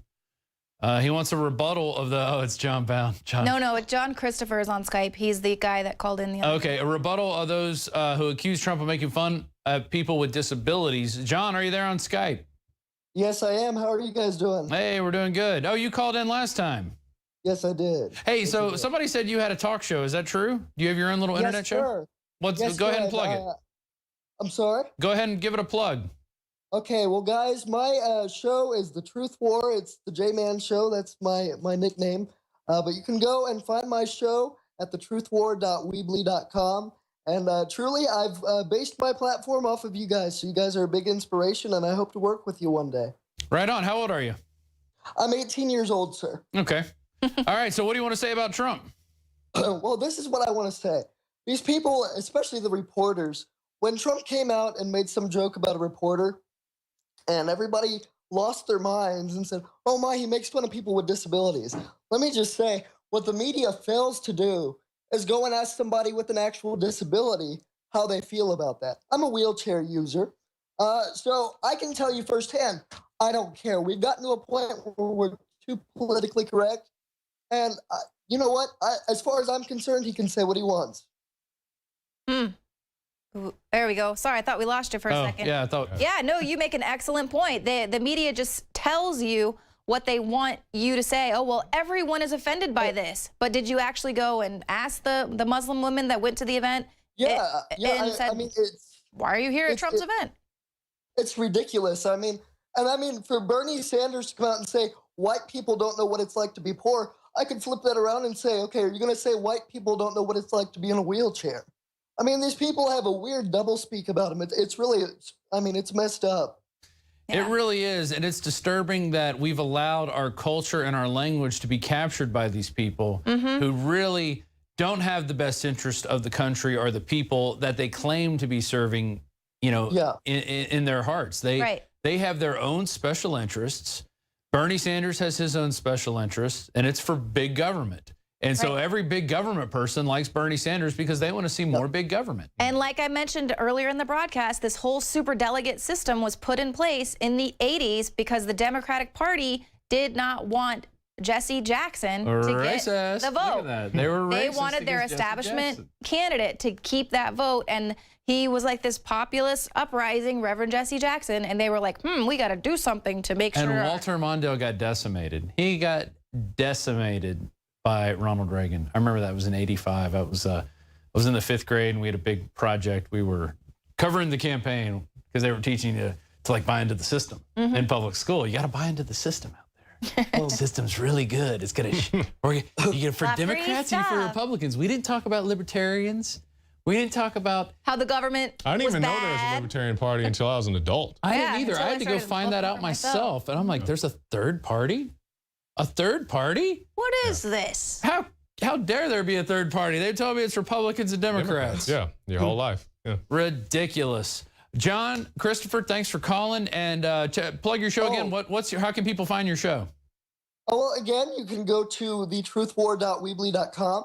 I'm also on YouTube at the John Christopher Collins /JMan channel. And I want to ask for you guys' prayers. I'm going into college to major in journalism. And again, like I said, I hope to start my own network, but not only that, work with you guys one day. All right. So keep me in your prayers. Well, hey, buddy. Well, keep making your videos. And make video reports. Send them to us. My email's robd@infowars.com. Jakari's is jackson@infowars.com. Leanne's is leanne@infowars.com. Hey, Send us your reports, man. You guys are heroes. Yeah, just make reports, learn how to edit. You don't have to go to college to learn how to use a computer and edit. You probably already know how to do that if you set up your own internet show. Yeah, just like Alex Jones. I mean, look at him. You know, he didn't. Be wary. There's a couple guys in this room right now that did not finish college and are doing very well for themselves. So yeah, it's just a lie that the system feeds where it's best for us to go to college. I don't buy into that, but if it can open more doors for me, I'd give more power to it. Well, and it's a good place to go and learn how to do stuff. When I was in college, my last semester, I was taking 21 credits. I had a job, I was in a band, and I was producing a play that I was in, and I was also in another. I was a busy dude. Me too. I was a busy dude. I didn't have time to mess around with all this other stuff. I was working my tail off. And that's what it's all about. But I was doing stuff that I loved. You didn't have time to get really pissed and go to your student government, and say, why didn't you have a therapist there on site to give me some therapy for that controversial speaker on campus? And you know, we had a preacher who stood out on a soapbox in the front of the mountain lair, which was like the Student Union Center, and lecture on how we're all bad and sinners and all that. It didn't bother me one bit. I would stop and listen to the guy and go, all right, that's great. He was on my campus too. You know, I don't think he's talking to me. I'm going to keep walking. Yeah. You know, I didn't go complain and cry to the university and remove this man. He says I'm bad. Remove this man. Care less. Thanks for calling, John. No problem. God bless you guys. Thank you. Same to you, brother. Take care. Have a good one. That's what I like to see. I like to see young people getting involved and doing their own thing. And it's like, yeah, you can sit around and, you know, complain about it or about it, but get it on camera. Get involved. Upload it to YouTube. Hey, the same two people in this room also got jobs here because of the reporter contest. They got off their duff and produced reports. Nope, Jakari and Josh over there on That's camera. right. Don't we have some of those music videos? You got old Josh's little baby Josh. Josh was making music videos that were really good ones. He was too young to remember Schoolhouse Rock, and I told him about it, and he went and looked it up online, and he started calling his stuff Schoolhouse Shock, which I thought was brilliant. So taking ideas, making things happen. There's a shot of Josh. Josh waved to everybody. There he is. And then there's the class of 2012. You guys were 2000, and I thought you were 2011. 2011. Oh, 2011. Damn, it's been that long. It's almost 5 years, Marcos. Yeah, almost 5 years. That's yeah. I hired Marcos McBreen and John Bound, who's standing by on Skype. Let's bring John Bound up. John, what do you have to add to the conversation? Have you converted to socialism at this time? Did I win? Everyone won. John, we're giving you some free stuff. It's coming. Everyone gets a everyone gets a trophy. We got a bumper sticker for you. Oh, perfect. Yeah, I just wanted to add, and I can't hear my mic, but hopefully you guys. You sound great. You sound great. Keep talking. Awkward pause. I just wanted to add my question, my addition to the whole Bernie Sanders rant that's going on about poor white people. Okay, let me ask you this, and by no means is the ghetto a good place to be. It's a hard place to be, living on food stamps and just trying to make it day by day, week by week, paycheck by paycheck. Believe me, I know. I was a musician here in Austin, Texas in the early 90s, and my brother and I survived on a jar of honey for 5 days because we had nothing. So with that in mind, let me ask you this, folks in the ghetto. Do you have air conditioning? Do you have TV? Do you have electricity? Do you have a phone? Do you have running water? Okay, well, let me introduce you to a bunch of white people in Eastern Kentucky who don't have any of that. Okay? I mean, maybe y'all should send me out there to Eastern Kentucky and I will show you poor white people. No, there are. The Appalachian area is filled with people cut off from this modern society. Yeah, and that's what the majority they use of outhouses the people, still, and that's they literally do. The Appalachian people, and there are black Appalachian people. I mean, you just end up there, and you're talking about pollution, you're talking about crime, you're talking about severe poverty.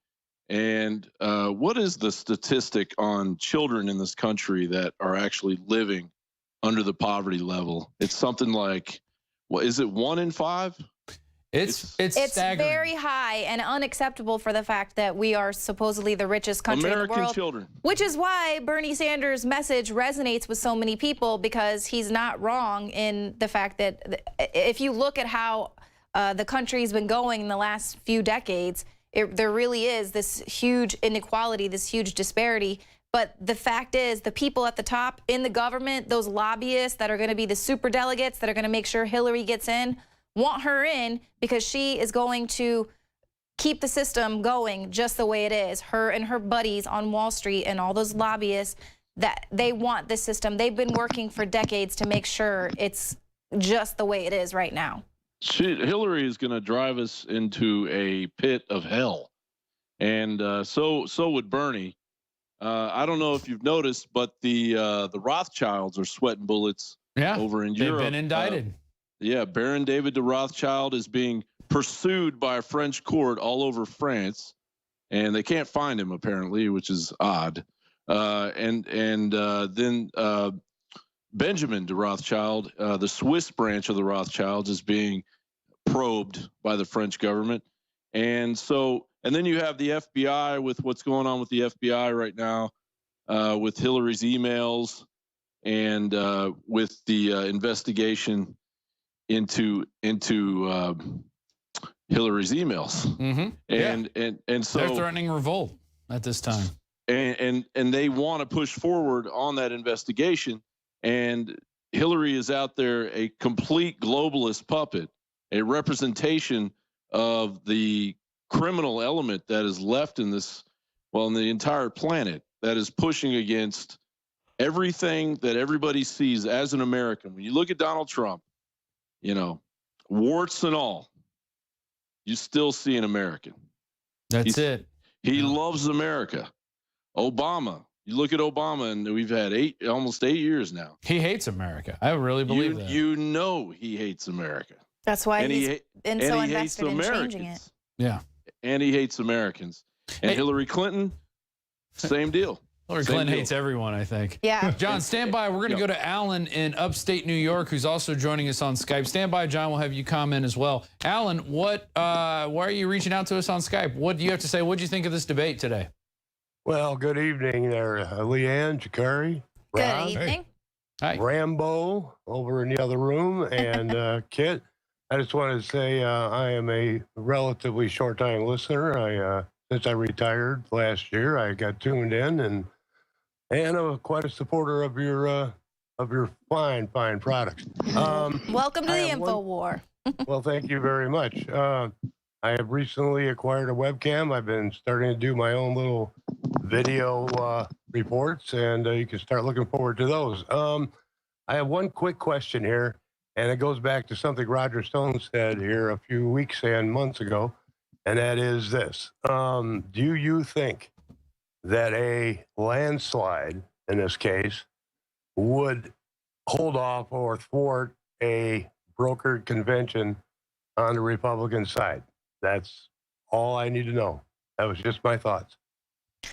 I don't think so. I mean, we're already seeing that it's been pretty much a landslide, and they're doing everything they possibly can to steal this election, to tell people he's a racist, to throw out the KKK and everything that's like these hot button issues. That's, of course, going to make people that are going to vote for him go, oh, well, I don't want to vote for someone who's They basically for the said Ku he's a Klux Sandy Klan. Hook truther today. Yeah, exactly. So they're doing everything they they threw can. that out too? To throw him through the mud.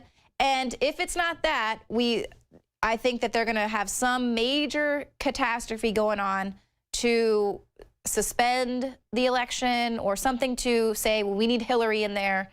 It's going to be something. That's kind of what I was thinking. I've been saying that for like 3 years. I'm thinking that Obama's going to come up with something, some catastrophe that's going to get himself elected king. He's going to put this whole thing on hold, wait to stay off the election and take over control. Okay, that's just my thoughts. I thank you for your time and for the airtime. Well, thanks for watching. Thank you, Appreciate it. Spread the word to others in your area as well. Hey, what products are you taking? Are you everything from Super Male to Brain Force to Winter Sun, X2, Joint Force, fabulous stuff, Anthroplex, you name it, and even got a little DNA Force. So, and I just re-upped everything, and I just went to autofill on a lot of them. So there you go. Hey, what do you think of Brain Force when you take that? Unbelievable stuff. I can't even tell you if one doesn't work, two sure does. I can tell you that. I take two, and it works every time. Retirement is absolutely the best thing I ever did for me. It's given me a chance to educate myself. I cannot believe the stuff you get from the hogwash you get from mainstream media. You guys are doing one heck of a job, and just keep up the good work. We're out here. We're listening. And I'm getting the heck out of New York. I can't even tell you the draconianism that's in this state. Moving down to South Carolina. Yeah. You know, I can play golf on brown grass. It doesn't bother me. Yeah. A bit. Hey, no, the grass is green in South Carolina. That's where my in-laws live. They live on a golf course. They love it. They moved from New Jersey. And, really, you know. Just got full-time disability. That's how I got retired at 59. Just turned 59, lost 79 pounds because of using your products. My doctor is floored. All my numbers are back in line, 70 pounds down, and I can't even tell you how good I feel, except for the neuropathy. Nothing will get rid of that, but I'm off all my diabetes meds. Wow. People around me are telling me, you look phenomenal. I feel like I'm 40. I was going to say, your skin looks awesome. Yeah, you look great. You look glowing. Really? I've got no huge warts or nothing up here. I haven't bumped my head on any car doors or anything. You know, poor Alex. I can't even tell you. But you know, I know one thing. In 2 years, I'm planning on riding one of my Harleys. I've got two of them down to Austin, and I just hope the hell we can all get together. Oops, I said the H word. I hope we can all get together and have a couple of cocktails. And it's okay. It's after hours. Oh yeah, there you go. Have a little dinner, bite to eat, and chew the fat. You never know. Well, there you go. Hey, look forward to seeing your reports. Definitely. Yeah, be sure to send us your reports. Awesome. I've got one up already. I put up this morning, and you know, Rambo, I get a kick out of you, so keep the good stuff coming. Rambo's fiery, definitely. It's hard to keep a good man down, and Rambo Biggs is one of them. He's a lot of fun, and you guys missed my video when you were putting on the body armor. I'll talk to you later. All right, buddy. Have a good one. Have a good one. Thanks, Alan. Do we have any other Skype callers out there? We just got, I guess because we had bound up. What? Oh, the debate's over. I didn't even notice. All the socialist worship has ended. I like how they ended it. What was that gentleman's name? That was Alan in upstate New York. And man, let me tell you, he looked good. He did. I was going to say his skin. Really good. He said he lost 70 pounds. Yeah, and that's like a whole new lease on life to be 59, retired, lose all that weight, looking great. You know, over in Europe, they get 6 weeks of vacation. Here in America, we work our tails off. We're lucky to get 2 weeks. And we finally start getting a larger picture of our lives and being an American after we go and retire. So maybe what Bernie needs to start doing is telling us that we're going to get a vacation. We're going to get at least a month's worth of vacation. Maybe that would make more sense. Maybe Donald Trump should start pushing that. A month's worth of vacation really isn't going to hurt anybody. So yeah, we can kind of rotate the jobs, and then there'll be more people working because then I can leave, get. You people in your none of you are vacations. taking vacation. I'm just talking about the rest of America. Exactly. We work for a living, which I love this work. I love the work we're doing here. We've really created a great team of, just amazing people from different backgrounds coming together, fighting for the cause of freedom. Do we have any other callers out there? I can't see the top of the call screen. Daria, is anybody else? Yeah, not anyone that's been really holding. Let's go. Who's the next Skype caller? Oh, they're still screening him. Kit Daniels, hit us up on the Twitter memes. What's going on with Bernie Sanders and the $1,000 meme contest? Yeah, I got this meme here I really like. It shows when you're white, you don't know what it's like to be living in a ghetto. And what I really like about this meme is the fact that the term ghetto was originally used to describe the Jewish ghettos in Venice, Italy.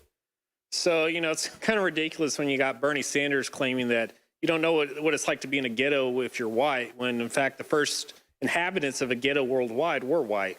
Don't take his comments out of context. Exactly. I'm sorry, I didn't mean to do that. How dare you? How dare you? The giant distraction is divide and conquer, and that's what he's doing. Yeah. They both of them excel at it. It's an insult. It's an insult to black people. It's an insult to white people. It's an insult to all people. Yeah. It's divide and conquer because we're supposed to be stupid and we're not supposed to use our brains and see through all this crap. But you know what? We're all tired of it, aren't we? Yeah. Well, and we saw too, I guess, I don't want to call them choke artists, but they just were evading questions. All the main questions they were asked, they would evade them with their little talking points and didn't really want to answer the question. Like they asked Hillary Clinton tonight about the video of Benghazi, and she didn't even answer that question. She knew it was a lie. She's like, went around 9/11. Yeah, people died. That's the one thing that Megyn Kelly said as a compliment to Donald Trump was the fact that he doesn't have these pre-planned canned speeches. He kind of just talks off the cuff. Yeah. And it's a breath of fresh air. It brings out the steaks and the wine. I just love, it was a couple nights ago, might have been last night, he did his press conference. Trump steaks. And he's, people said Trump steaks. Somebody was saying Trump steaks and Trump wine don't exist. So what does he do? He holds a press conference. He brings out the Trump steaks and Trump wine, feeds the reporters on the steaks that don't exist, on the wine that doesn't exist. And he doesn't make a big deal about it. He just goes, here it is.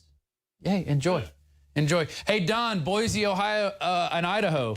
Great city. Yeah. I love Idaho. You guys went for Ted Cruz over on Tuesday. No. I voted for Mr. Trump.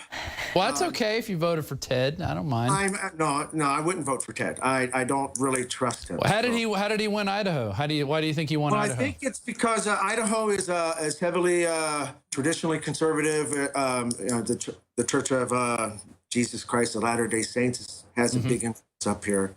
So I think that's kind of had more to do with it. Also, Donald Trump didn't really get a chance to stop through. So I don't know. I don't know what's going on. I've talked to most of the people I talked to around here. We're going to go for Trump. But yeah, we did support Trump. Matter of fact, I actually declared a candidacy for a precinct. Anyway, a delegate. A delegate, yeah. I got one of the little pieces of paper to go to the convention. I'm going to go to at least the local one. I did it last time for Ron Paul. You know, I tried to put some words in because they changed you can change the Constitution for the Republican Party in that state. And I was trying to get them to, hey, we want a new investigation on 9/11. You know, now it just asks for the 28 pages to be released. And, right. You know, Jeb Bush wants to know if you got them. David and I was talking about how what he had started. I think he was starting out his program when he was talking about how divided we are, and then he talked about, and it seemed kind of ironic because our government is supposed to be divided against itself in a sense, and us against the government to kind of keep them in check, and yet now the government's dividing us to keep us in check. Yeah, they've consolidated their power, and they've got us fighting over each other over words. So I'm hoping I can come up with a good meme for Mr. Sanders. I'm kind of working on something. I did get one in on your last meme one, and I just did it kind of at the last minute.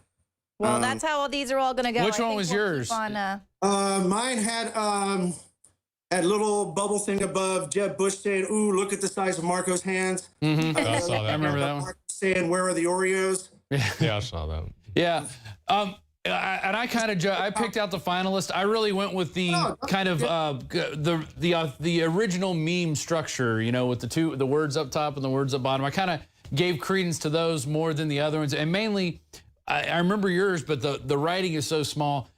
A meme's got to hit you immediately. Why didn't you got 2 seconds to catch somebody with a meme. Why didn't we like the reptilians? I did like the reptilians. It made one of the finalists. The one with just the lizard heads. That was a good one. I liked those. Good finalist. Yeah. I wasn't offended. Don't worry about it. No, it's all right. I was just telling you how we were judging it. You know, that's why that was my take on it. I'm like, a meme should be something that hits you immediately. That doesn't mean everyone should make their next memes in this structure. Not everybody should put lizard heads on Bernie. Yeah, there's no rhyme or reason to these memes. Just send them in. Just create one, send it in, see what happens. Yeah. Don, did you have a question or comment on anything? Oh, well, just one saying that we are really pro-Trump. My wife and I have been watching and listening to Infowars. Well, about last 18, 19 years. Bring your wife in on camera. We can say hi to her. Come on over here, hon. Oh my God. Don't bring the missus on here. You can see our little Beatles thing in the baggbackground. Okay, there's the missus. No makeup now. Hashtag no makeup. You should see McAdoo with no makeup. I want you to know. You are now officially part of the Infowars family. Absolutely right. Well, bless you. Thank you from a couple of 60-year-old college students here right now. Listen, there you go. I'd like to be your eyes and ears up here in the Northwest. So, my goodness, we love you guys so much, and we thank you for the information you provide every day. What Alex has established there is phenomenal. It has been a joy to share it in the classroom. So pass that on to Alex. There you go. That's what it's all about. It's interpersonal communication is going to change the way things are. Absolutely. It's not going to change. All the memes in the world aren't really going to change anything. It's people talking to each other at the end of the day, sharing a coffee, sharing a beer. You know, just really, fleshing out these ideas of freedom and liberty. Yeah, and to everyone out there, because I know we have so many people who tell us this, we want to be your eyes and ears in this area. We've got someone that's really helping us out there in Flint as well, sending us in tips. Just get it on camera, record it, get it on your iPhone. It doesn't have to be spectacular. Go get in the faces of your local politicians or whatever's going down. Just go there, get it on camera, and send it in, and we'll use it. We appreciate it. Everyone can be working for the InfoWar. You don't have to be a professional. Send it in.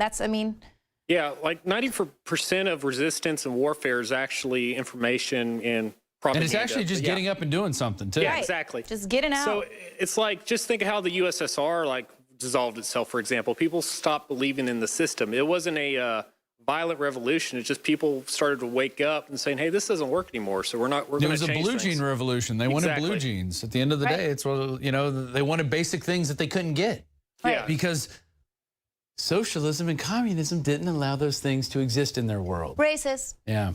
Yeah, it's like real change. In the Thomas Paines of our generation. Yeah.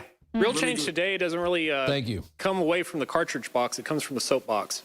It does. Yeah, You're absolutely right. Hey, Don, thanks for calling in. What's your wife's name? I follow me all of you guys on Twitter because I'm new to Twitter too. So keep up the good work, y'all. All right. Well, you so have a good one. much. Y'all have a John good night. Bound, final comment before we wrap this show up. Another installment of the live analysis and debate commentary is in the books, and we're just wrapping this one up. It's been a nice night. I just want to thank all of you for being there for every one of these debates.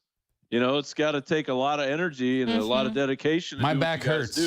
Yeah, and then come in and do the job that you do, and then work till, you know, you guys are working 14, 15-hour days, and you know, my days are long too. Oh yeah, command base, but not as long as the day is for you guys today. So I just want to thank you guys for putting in that extra effort. Well, thank you. We appreciate being here. Yeah, hey, Thanks and to we everyone out there appreciate that your make sure reports, we have a John job. Bound. No, thank you, John Bound. You do a great They job. make the nightly news and also usually the first segment of the Alex Jones show, you know, complete. You know, Yes. because you really wrap everything up cogently. You've really become a master of creating, you know, the voiceover report. You're doing a damn good job. Although I will say you need to get on Twitter.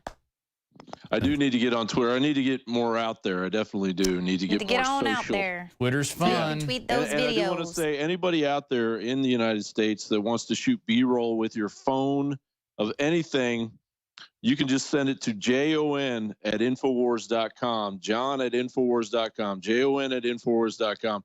I will use that B-roll. That's right. I will use it. Just hold it steady and send it to me. Hey, wait. Here's the other thing, John. I love B-roll. You got to turn your phone sideways. If you're going to shoot that B-roll, turn the phone sideways. For everybody out there, you don't do this. Mistake. Don't do this. No you good. don't. This does not work.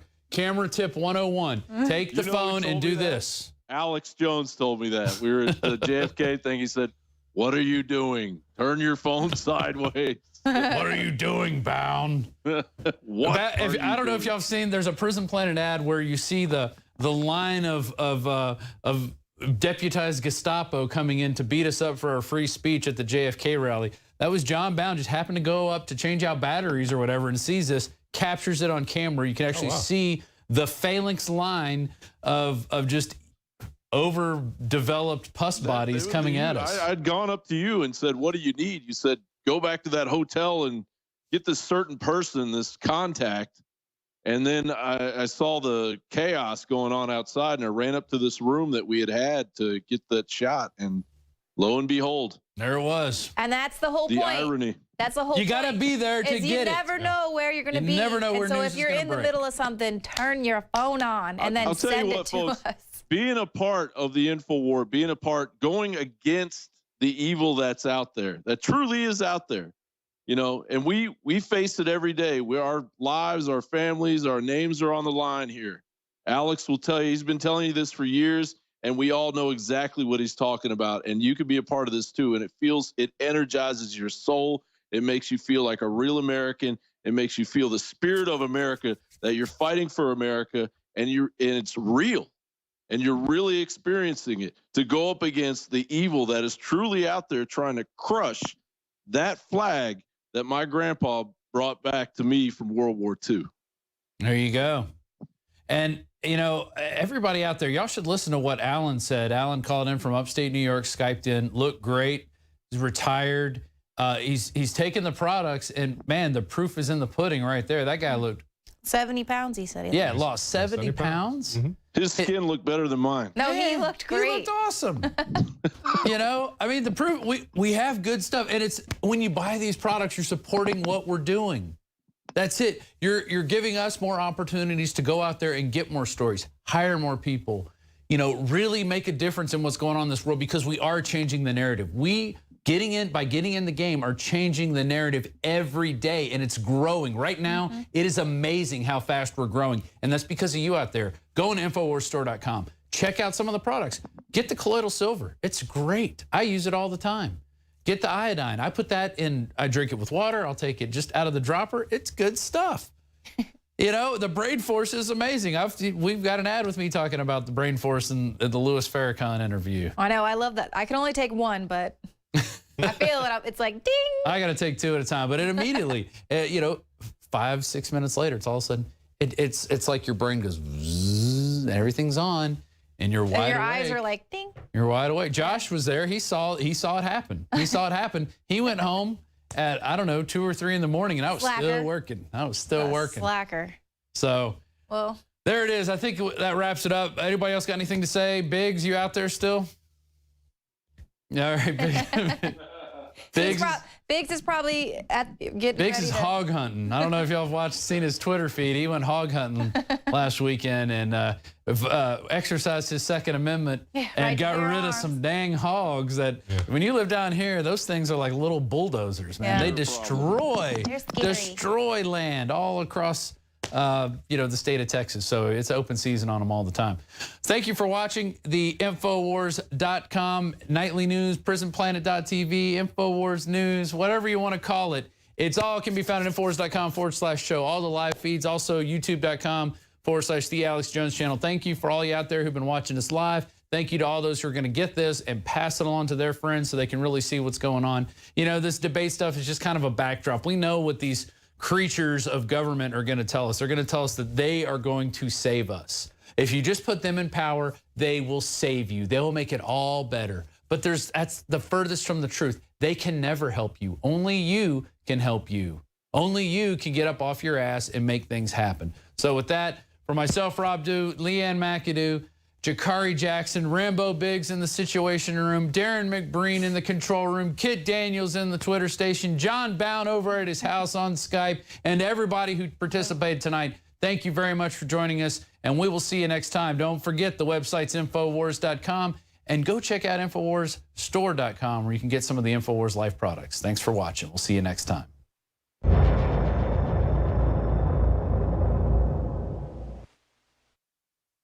Come on, Hillary. Just a little sip.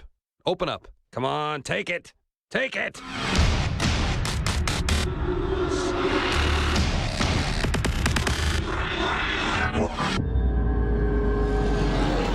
My fellow Info Warriors, I am very excited to be able to announce to you the introduction at InfoWarsLife.com of a new way to save time and money when you stock up on InfoWars Life formulations like Survival Shield X2 and Super Male Vitality. Just go to InfoWarsLife.com today, select your favorite product, click on Auto Ship before adding to cart, and choose how often you want us to send you another order. Every time you choose Auto Ship at InfoWarsLife.com, you get 10% off, and you won't have to worry about running out and having to reorder next time. And of course, you can cancel with one click anytime. As you know, I'm all about the idea of a 360 win, and the new auto ship feature at InfoWarsLife.com is a sure win for everyone.